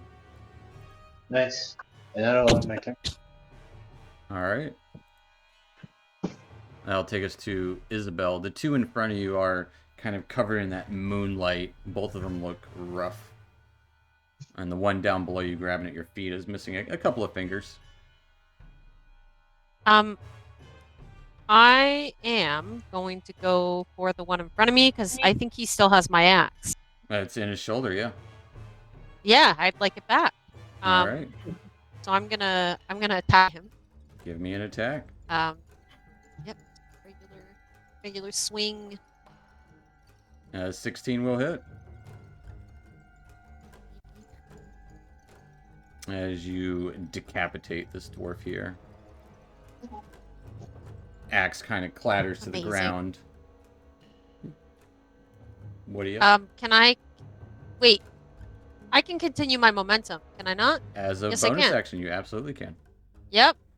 And I'm gonna go. If I continue momentum to the one north of me, then that is At advantage. that'd be a disadvantage. It would be at advantage because you At have advantage? you have the high ground. Oh, right. Okay. Yeah, I'll do the one at advantage then. All right. So I will. I will Like- say this is a perfect opportunity for a power attack, which you've used once so far in this game. Just Wait, throwing you it mean out the there. second in?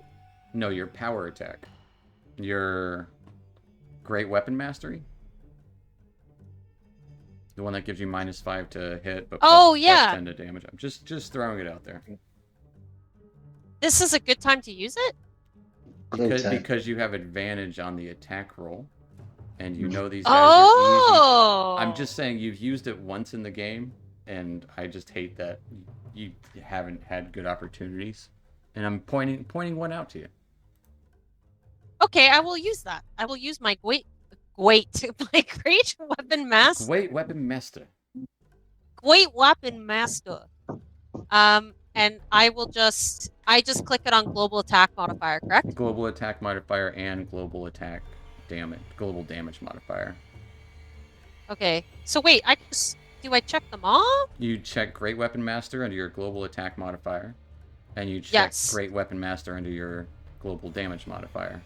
Damage modifier, and then I just press Dragon Slayer. And then you just press Yes. Dragon Slayer like you normally would attack with I it. press Wagon Slayer. That is there we go. correct.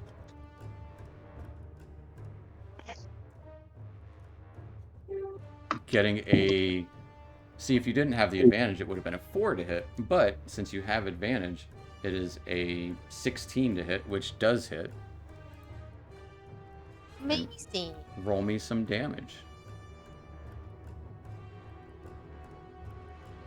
For 18 points of damage, nearly cutting its head all the way off. Its head rolls back, but it is still kind of just that tongue Ew. sticking out. It is barely up. Like by just a little sliver left as its head's still hanging on. Yeah, I'm gonna watch him suffer. All right. Yeah. That'll take us to the zombies. Alva, roll me some moonbeam damage. And this guy down here is going to try to attack Isabel, getting a 13 to hit. Oh, that misses. Nearly headless dwarf down there. And this one is going to maybe make an attack if it makes the moonbeam. It did get a 16 on its save, so let's see the moonbeam damage. 3 radiant, so it is still up as it only takes a little bit of light damage, and it will try to slam out towards, we'll say Zadkiel, because you're there, you heard it, you got its attention, getting a 16 to hit. That misses. Meanwhile, the other dwarves lumber away.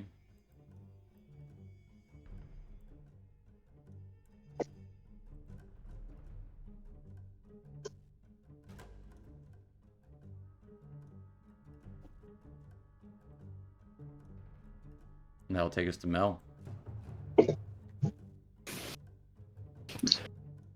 Mel will, with advantage, plunk the one on the head. Yeah, hopefully. Go for it.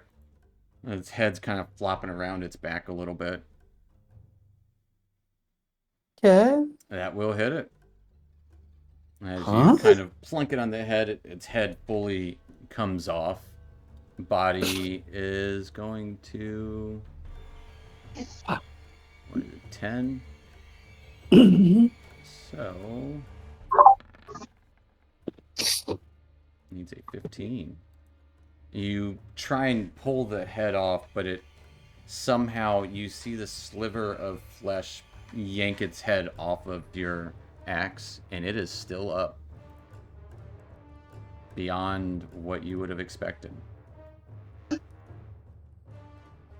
So is it headless or not headless? It is not. There's this weird tendril of flesh pulls the head off of your axe and yanks it back down to its body.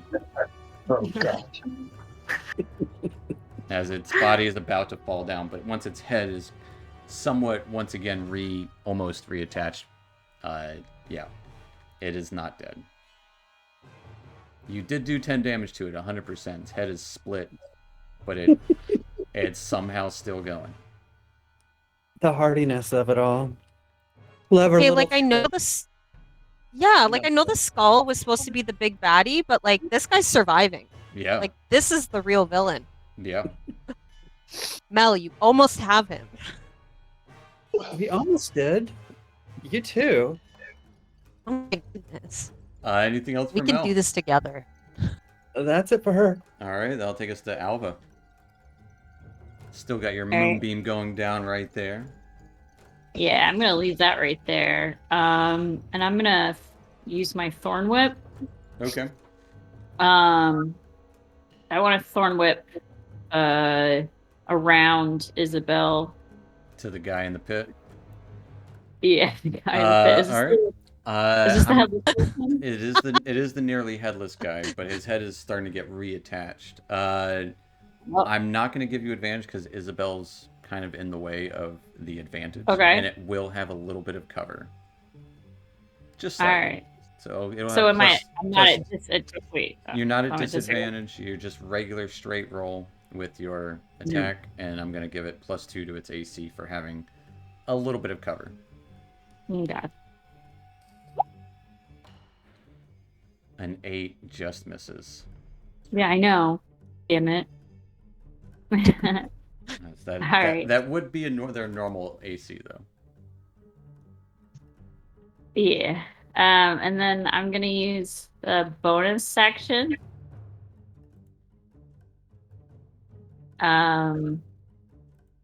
Healing word All right. on White Claw. Is it Kumquat again? It's Kumquat. It's always gonna be Kumquat. It's just in the middle of battle. Alva is just saying, Kumquat! Kumquat! Kumquat! Kumquat! Kumquat like that. I love it. Kumquat! Yeah. Go and roll me some healing word. As White Claw, you get 5 points of healing. Kumquat! Anything else for Alva? No, that's it. All right. Taking us to White Claw after you hear Kumquat get yelled at you. I'm gonna try chill touch on the one right there. All right. And that guy On Alva. he is prone. No, he would have stood up. He is no longer prone. I forgot about that personally. But yeah, roll me a chill touch. 15 will hit it. For 5 points of necrotic damage. As this cat claw rips out the throat of the creature. And nearly kind of drops down for a moment. Its hand starts to fall to the ground and then forms a fist as it's still standing. I'm gonna use. Let's see. Just I barely. think White Claw is still on Whisper. Oh yeah, he Oh, is. yeah, I forgot. I'm gonna use 2 sorcery point to cast another chill touch. All right. The bonus action. Just burning through him. Love it. Of course, it's not. And natural 1. The claw goes in for a strike and just explodes with this energy. All right, that'll be it. All right. That'll take us to Zadkiel. So I was gonna take a strike and try to finish this dude off. Go for it.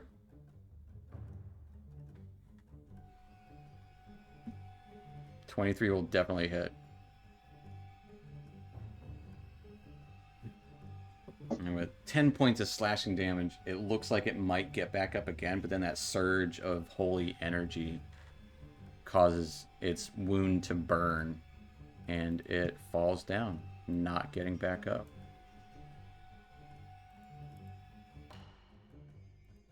Anything else for Zad? Yeah, he's just gonna fly over everybody. Like right here. Ranch. He's like 5 feet above the ground. Okay. And that'll be it. Taking us to Isabel. Oh wait, I was muted. Where did my page? Okay, yeah, like I'm gonna attack the guy in front of me.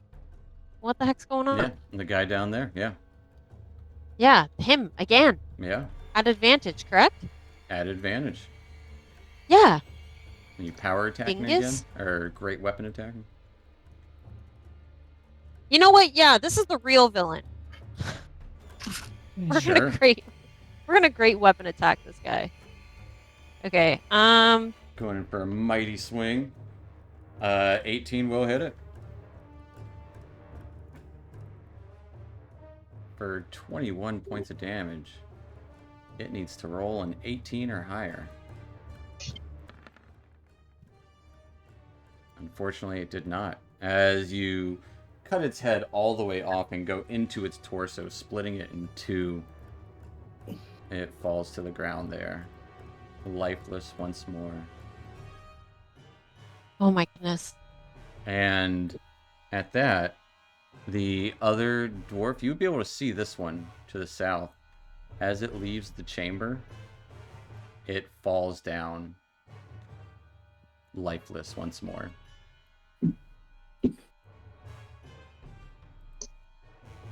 As we will be out of combat, and essentially if they leave this space, they are no longer active. Okay. I assume Moonbeam's still burning. Your wings still have another like 30 seconds. All right. I'll use that 30 seconds to scope out the north here. I just fly up north and kind of see what's going on past this machine. Yeah, you can see the kind of channel there does go northward around a bend up there. It also flows down underneath the rocks here, or underneath the wall here to the south. Okay, and then you fly over and then land gently next to Al.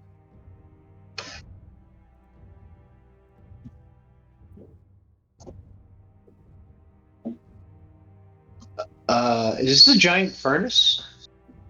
It is a giant furnace. A giant blast furnace. And large bellows and a large water wheel. Obviously no longer running because there is no water. Alright. Is there a way to look inside of it?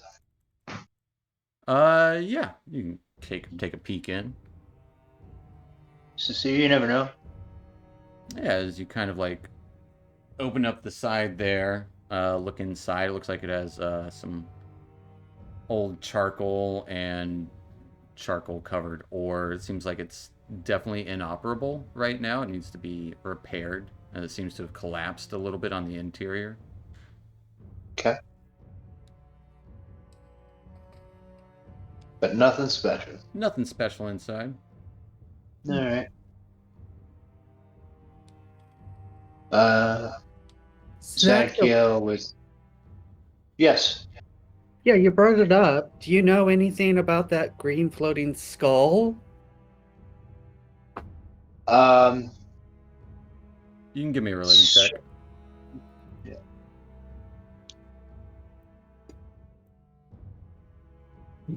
While you guys are discussing stuff, I'm gonna pick up my axe. Fair enough. Yeah. Yeah, Zadkiel, you've heard of undead like this. Probably wouldn't know the exact extent, but you've heard of things like liches and things of that nature. Mm-hmm. Seeming to wield powerful magic like this must have been created by powerful magic, or might have been a powerful caster before it died. I would say with a 15, you would have heard a little bit about the use of holy water when dealing with intelligent undead. Yeah, as I would say, it's likely it may come back unless we sprinkle it with some holy water. I unfortunately do not have any. Or if you can dispel the magic in some way, or remove whatever curse has befallen it. I have no spells that would be able to. I have no to remove a curse, and I don't have any holy water myself. Can't remove a curse either. So Well, you're telling me it's gonna come back? likely. How long do we know? Do I know that, Stephen? Probably not. I would say no, that is too specific. Okay. Well, I would rather I not could- stay here. I don't know about you guys. Does anybody have some powdered silver? Because I can make holy water, right? If you have the ceremony spell prepared, and it takes an hour. Yeah, never mind. I don't have that. Could Okay. there be silver around here? Like, what kind of place is this? Like, what? There, you Like, can there's this see big device. hunks of ore that have been unrefined around, but it's not like Oh, it's not powdered. Like you would need, essentially, you need a jeweler's okay. kit to be able to do that, or proficiency with one. Okay, okay. Alva, I you don't don't have know. any holy water, do you? I don't think so. No.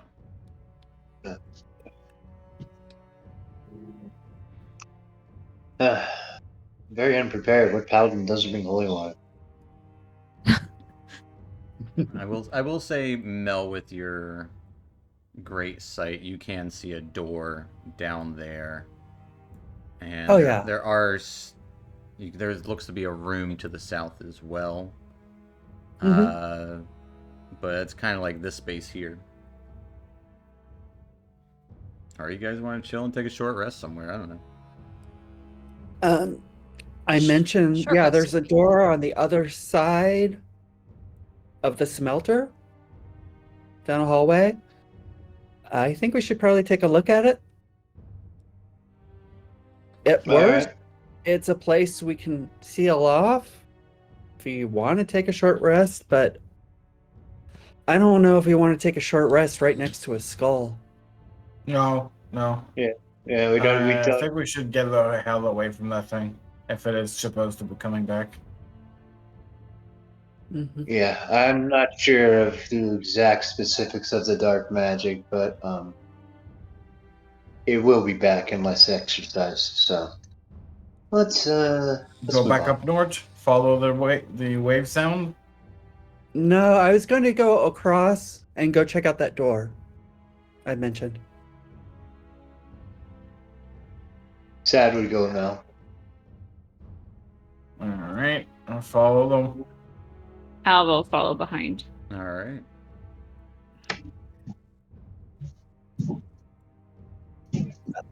From a distance, Mel will try to open the door with tethermology. It opens inward. With thaumaturgy, you just opening it? Thaumaturgy? It knocks. Like it is. It seems like it will not open with thaumaturgy. It seems like it Okay. like knocks into something behind it, or like it's stuck somehow. Mm-hmm. Zad will try to shoulder it. Wait. Michael's gonna ask. He sees does that go forward? Wait. I may try to open it with Mage Hand if we want to open from a distance. Yeah, I guess. Before you break a That's- shoulder on it. Right, I suppose that's smarter. Smart. Okay. What Cloud would cast Mage Hand and try to open the door. All right. You see this eerie cat hand reach out and try and push the door open. It is not. It's moving like a quarter of a centimeter. It kind of shuffles into nothing.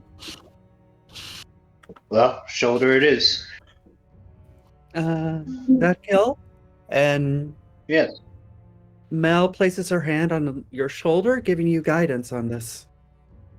Oh, thank you.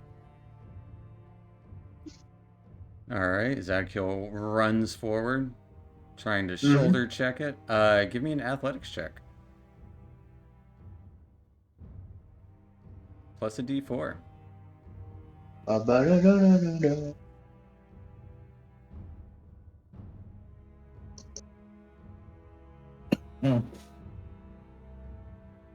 With a 24, as you burst in the room, or through the door, shuffling past what looks to be a barricade made of, looks like a wooden table and a couple of old crates, burst into a lit room.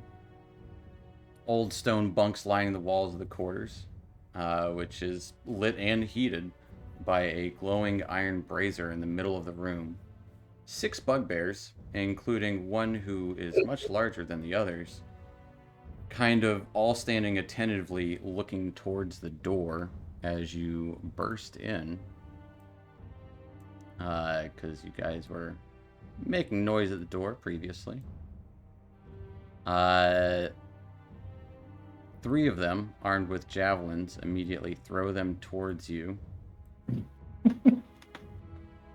as you run through the door.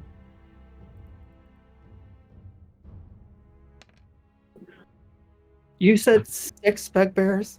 Yes, 6 of them. Getting a 19, a 20, and a 14 to hit. 20 hits. As you take 6 plus 7. You take 13 points of piercing damage as this javelin strikes into you. And I'm going to move you in there. Ho ho ho ho!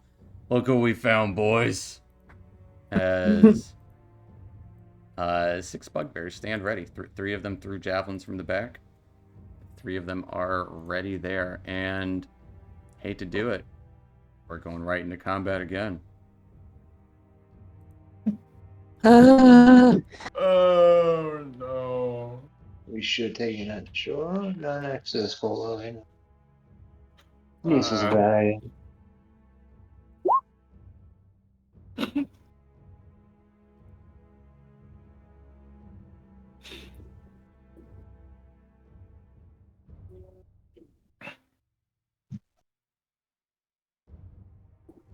Alright, well that was a quick initiative. Bugbears are up first. I'm done for. Jeez. As we'll go with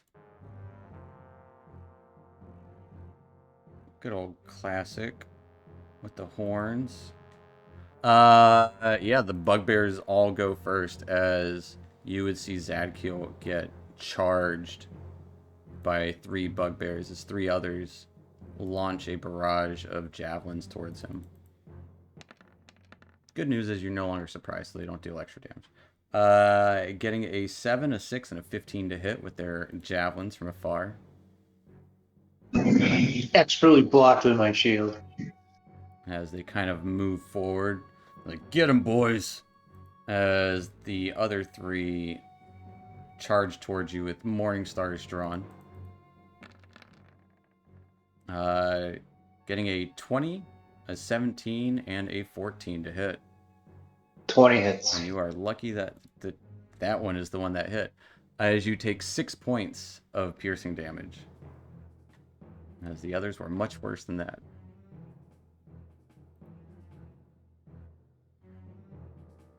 And you guys should be able to see kind of inside a little bit. But that'll take us to Alva. All right. Alba is gonna move closer to the door so she can see inside.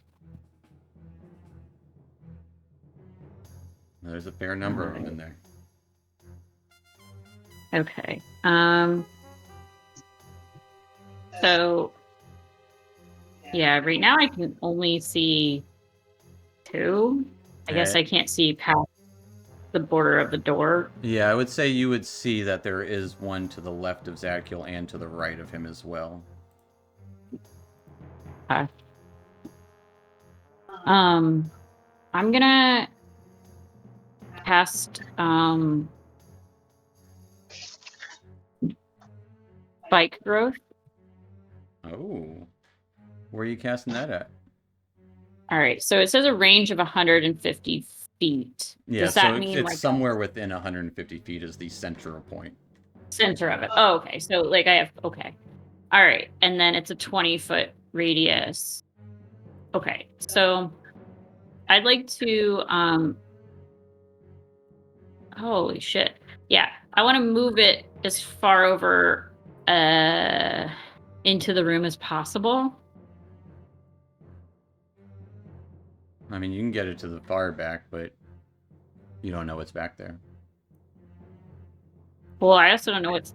Okay. I would What's say to the there, side? there you would be able to hit the very back of the room, and yeah, Mhm. you don't know what's to the sides either. All right, I'm gonna do that. All right. Do I have to push on spike growth? Yeah, that'd be good to have just a reference. Okay. Because I think it does like 1d4, 2d4 damage for every 5 feet they move. Jeez. Yeah. Nice. And this thing that you're gonna see a marble thing appear somewhere. I just did. What is that? Oh, That's for me. That's the world's biggest bowling ball. That's what that is. That's for me to know where it is. Because as soon as the spikes emerge from the ground, the bugbears are all kind of looking around at the ground. They just kind of meld into the stone and disappear. What? The bugbears disappeared? No, the spikes do. They are now invisible. Oh. Mm-hmm. Oh, that's right. And so any creature that isn't there can't see it. That little last part there. Mm. They're not invisible, they're just very well camouflaged with the stone there. It's a great spell for setting up traps. Yeah. And also anywhere where you're moving. But yeah, anything else for Alva? As you see these spikes emerge in the ground there. I just want to move down a little bit. Yeah.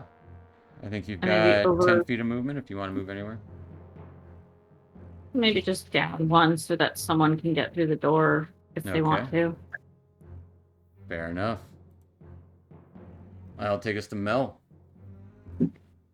Yeah, she's gonna throw a fire bolt Okay. at the one bugbear that's in the hall. Well, in the doorway.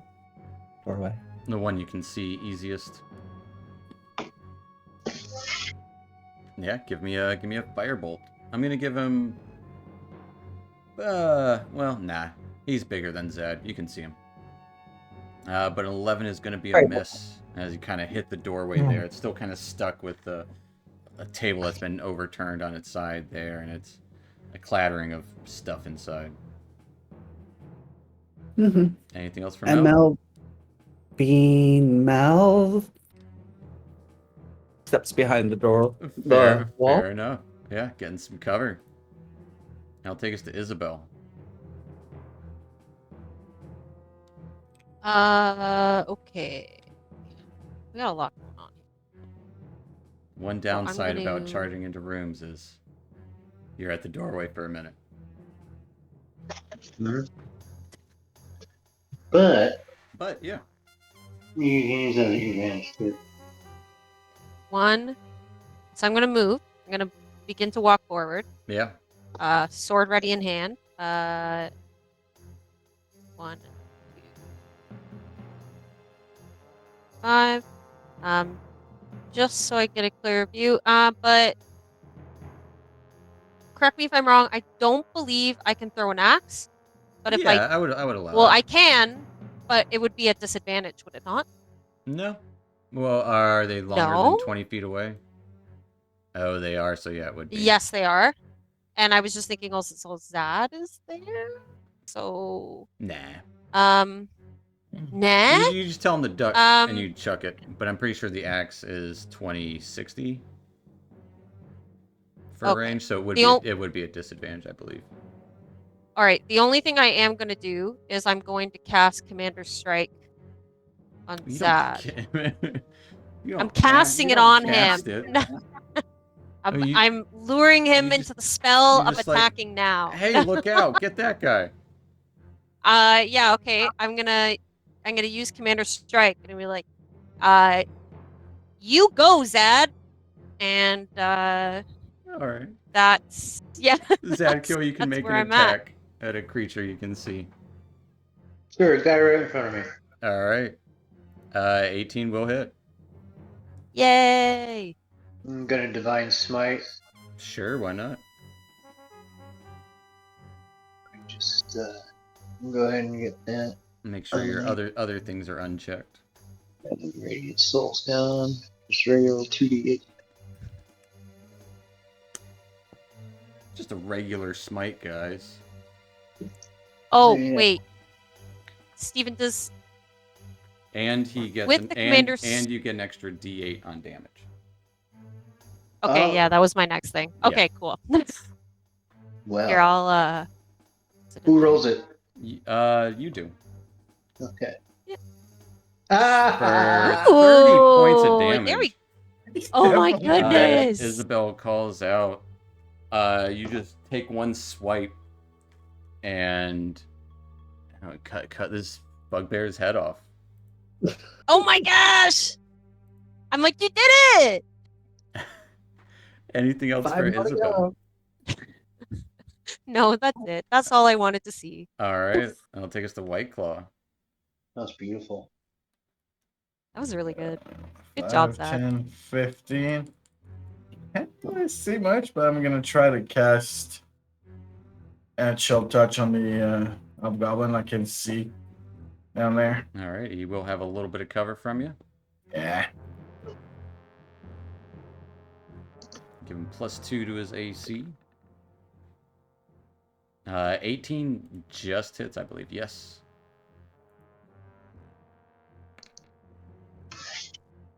For 6 points of necrotic damage. Anything else for White Claw? Nope, that'll be it. Taking us to Zadkiel. Alright. Yeah.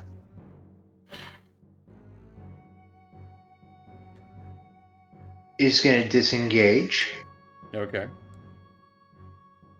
and just back up into the hallway. What am I doing? As you close the door on yourself. Oh, that's what I'm doing. Keep hitting the door. Sorry. I'm trying to grab me.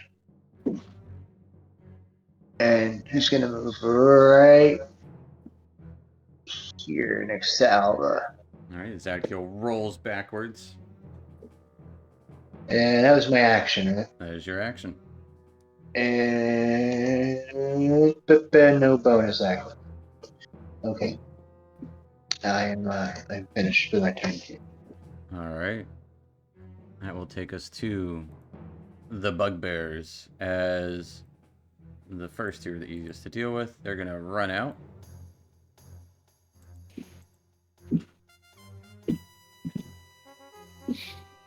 They know they got guys coming, so they'll make space here.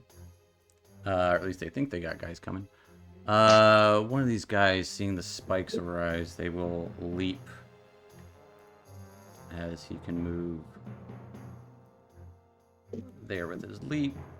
Alva, I need you to roll me 44 for your spike growth, as he can just get there. As he takes Whoa! 13 points of damage. You see this bugbear kind of step into view, bleeding feet. The fuck? And he will be chucking a javelin at you guys. The other two, roll me 2d4 for those guys.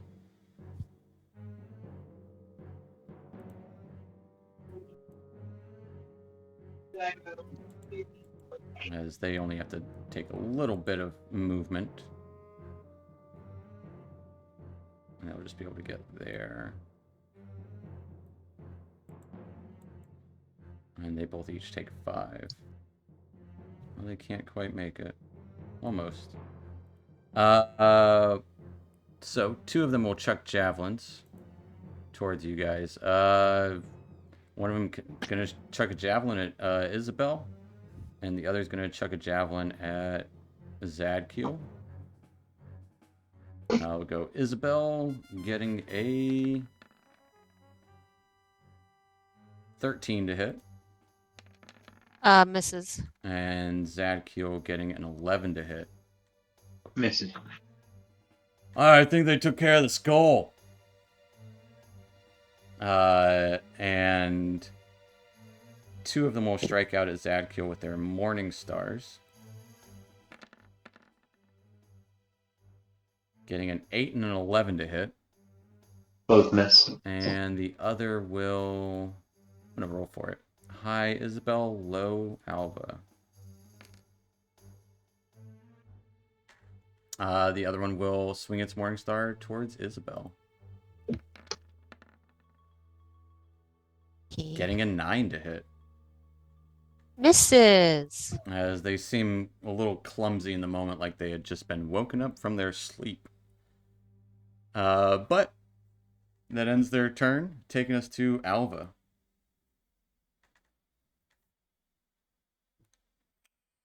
All right. Let's see.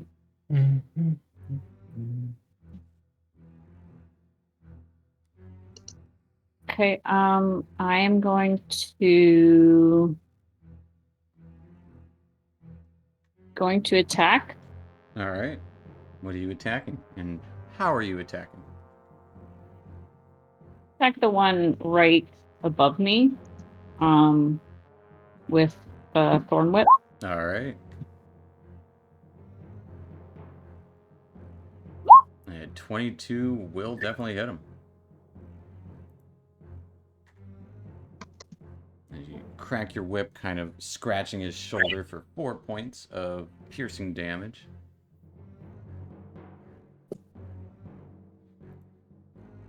Okay. And then Anything else?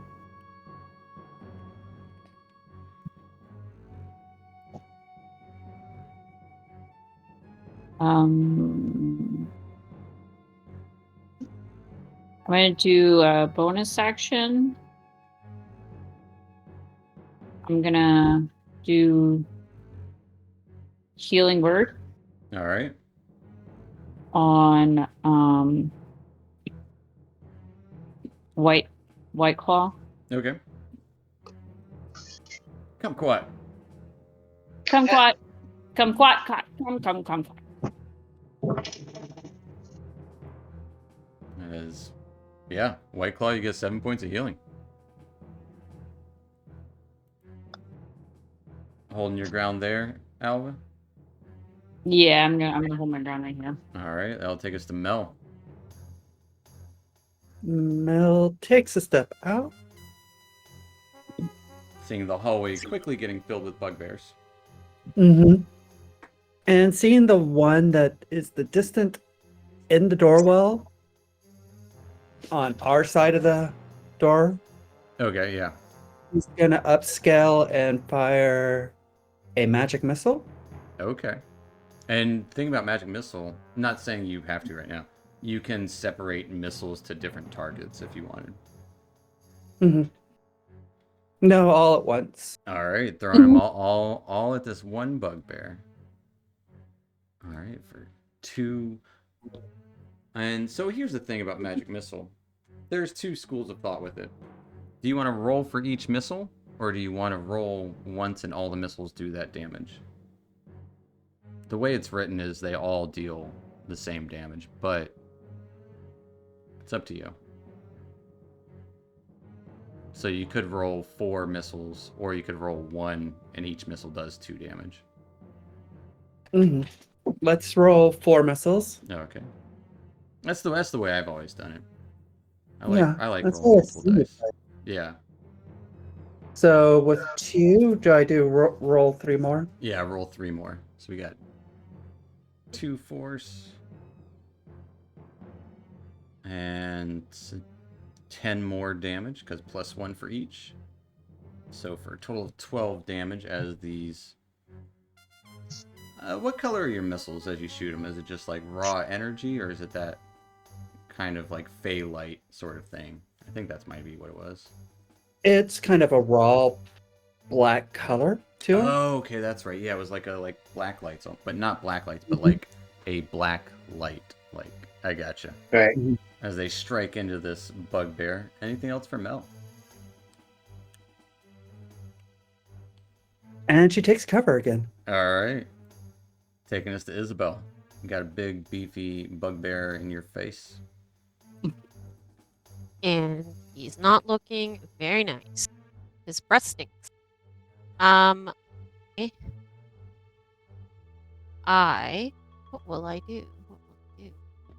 I think, gotta uncheck these.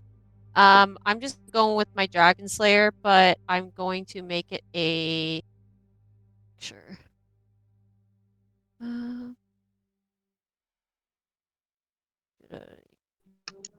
Um, I'm gonna use a menacing attack on this guy.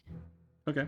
You can always choose to do so after you hit, just so you know you don't have to like call it out. I feel like you tell me that every time, and yet every time I will do a menacing attack. You will I attempt to don't know do a why. menacing attack, just so you don't take away Okay. your superiority dice first. Okay, I will attempt to make a menacing attack. And like after you hit them, you just I growl a will. little, and they take more damage. Yeah, just like a bratty growl. Yeah. Yeah. Let's see it. All right, come on, Peter. 12 is going to be a miss. No. I'm glad that wasn't too menacing. Yeah, that was a little sad. Yeah, I'm done. All right. You would hear a faint screech come from the south below you guys. This kind of No. echo from the south. That'll take us to White Claw. He's gonna move back a little bit, and he's gonna cast Chill Touch on the one right in front of Isabel. All right.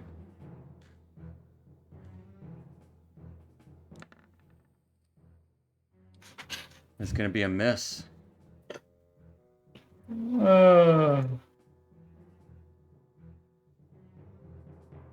Anything else? Just gonna go right there and not get hit by the javelins, and that's gonna be it. All right, taking us to Zadkiel. Alright, that is going to take a swing at the guy right in front of him. Okay.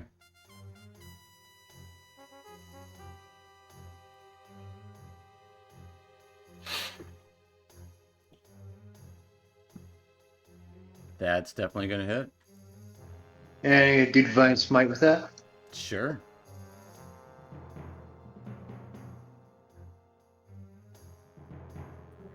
Absolutely, because that's when you want to do them. Mm-hmm. Those crits. When you can do like 50 damage or whatever. Or 23. 23. Yeah. It looks bad because of the red, but it's Right. nothing to scoff at. Still 23 points of damage. Yeah. As you stab into this holy light, just kind of exerts out of his stomach. That wounded him deeply. Anything else for Zadkiel?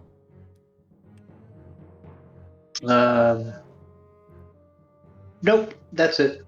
Alright. Bugbears will... Oh crap! Can I knock him prone? he's just going to stand up again. Yeah. Oh, that's right. Because it's And because they're right after you. Right. That's unfortunate, but that is the way this one is Yeah. going. Yeah. As they all file out, I'll say the one in the back is just going to toss a javelin at Isabel. Isabel, I'm going to give you +2 to your AC because of the way that they're all in the way. They're not quite as organized. Getting a 17, though, to hit Isabel. That does hit. As you take 3 points of piercing damage. Okay. 2 bugbears will strike out at Zadkiel with their Morning Stars. Getting a 10 and a 7 to hit. Miss. 1 will strike out at Alva. This guy up here. And 1 will strike out at Isabel. And Alva got a 14 to hit. Miss. As you kind of knock it away with your shield, and Isabel got a 9 to hit. As only one that hit was the javelin, which is stupid. They're all kind of I'm grunting fine. and like, it's too tight in here. Get out of my way. They seem to be more frustrated with each other than they are with you guys, not even realizing that they are getting hurt along the way. But that'll take us to Alva.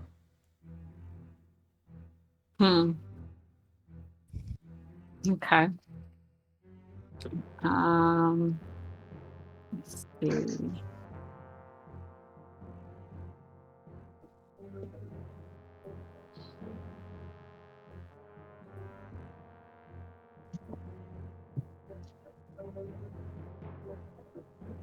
Sorry, I'm looking at my spells.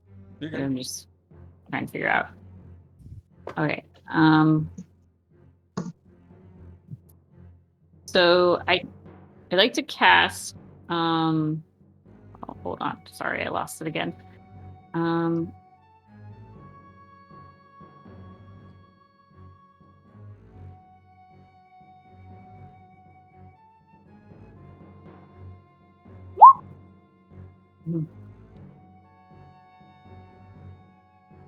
I'm gonna cast Moonbeam. Okay. It will negate your spike growth, which is further in the room. Yeah. They've kind of moved past that. So I'm gonna do it right on the other side of the door. Like right where the door is. Yeah, I gotcha. So it'll hit those two right in front of the door. Yeah.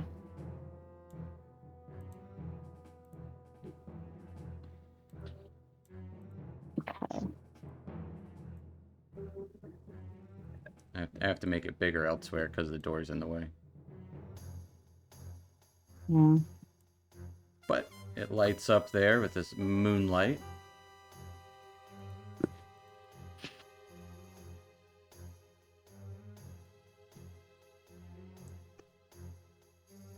All right.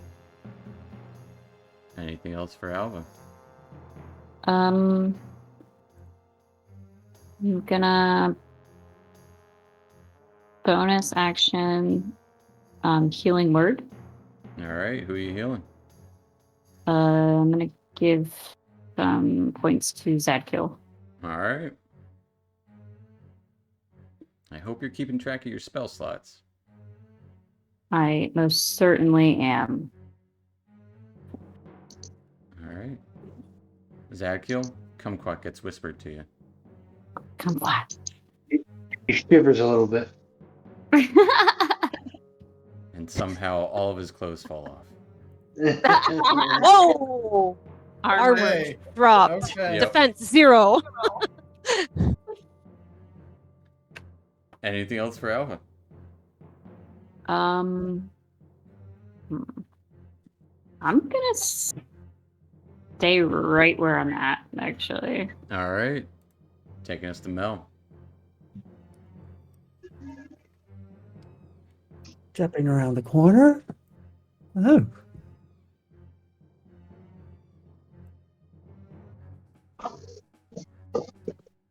So the one to the north of Zakil, she's going to attempt Dissonant Whispers Okay. at level 1. Big wisdom save.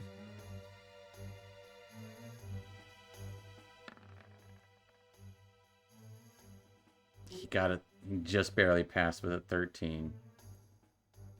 So he'll take 4 points of psychic damage as kind of like winks and just twinges with his eye. Doesn't quite understand what's happening as whispers get shot towards him. And Mal steps back around. All right. Taking us to Isabel. Alrighty. Yeah. I'm gonna just go for attack for the guy in front of me with my Dragon Slayer. Gotcha. Yep. And Let me just.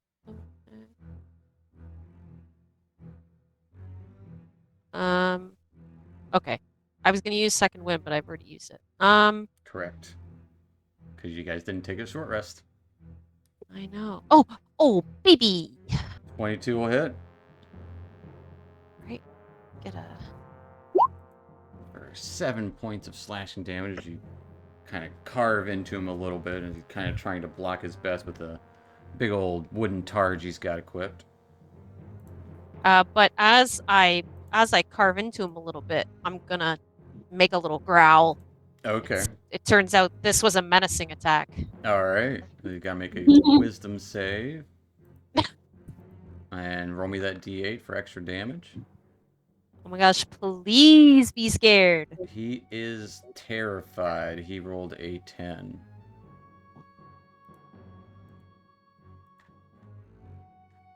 Oh. And he'll take 1 extra damage, but he's scared. He's so scared. What does he say? He's quaking in his boots.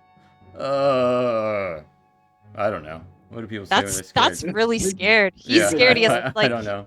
He's speechless. He's speechless. That's scared, guys. He just didn't expect it coming from you. Anything else for Isabel? Nah, I'm good. All right. I gotta do a little something here. As from the south, where that screech you heard come from, a pack of ghouls Gosh. are What? running No. up towards you. Yes.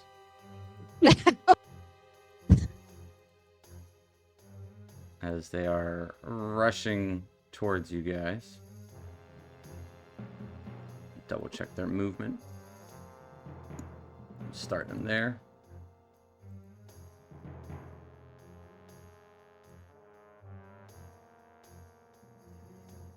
Start filling in the space here. Only one of them will get attacked, though. Oh my As god. Alva, these undead ghouls rush up behind you, filling the space around. One of them is going to try to claw out at you, Alva. Getting a natural 1. So that is definitely going to be a miss, as Alva, hearing it behind, climbing up the stairs, this pack of ghouls just running. You quickly defend yourself, as the first one kind of trips and claws the ground at your feet. But they have entered. That'll take us to White Claw. Yeah, there's two things I'm debating what to do. Yeah, I guess. I'm just gonna move there.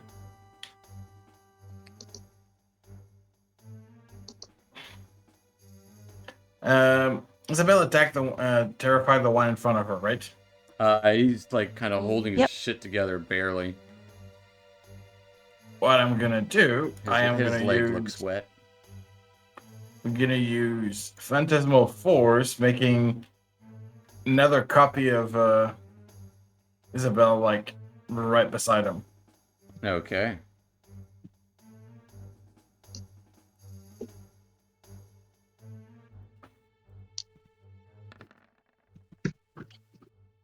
I could see. Got an 8 on his saving throw. Alright, so.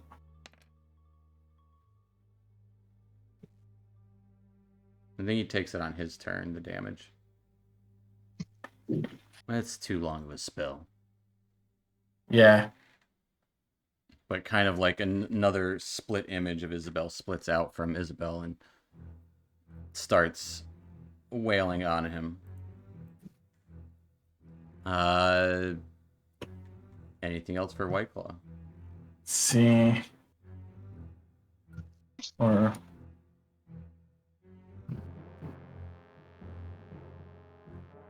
No, it's each round on your turn, Oh, so wait, it would do it. yeah, I'm taking bad shadow, but it's gonna hit. It is gonna hit two of them. Probably Zadkiel and Alpha. So I don't know. What's that? Yeah, shadow. To say sphere of 15 feet. So I'm just gonna stay right there, and that's gonna be it. All right. I'll take it to Zadkiel. Bottom of the round. Surrounded. Zadkiel is going to turn undead. I don't want to be that guy. Wait. You did already use your Harness Divine Power today. Well, you're right. Your Channel Divinity thing. I'm sorry. I forgot about that. Would have been better saved. Okay. I'm just gonna try to kill the guy next to me. Okay. The guy in the corner there. Yeah, the one that's All right. got a big cut in his stomach. Yeah.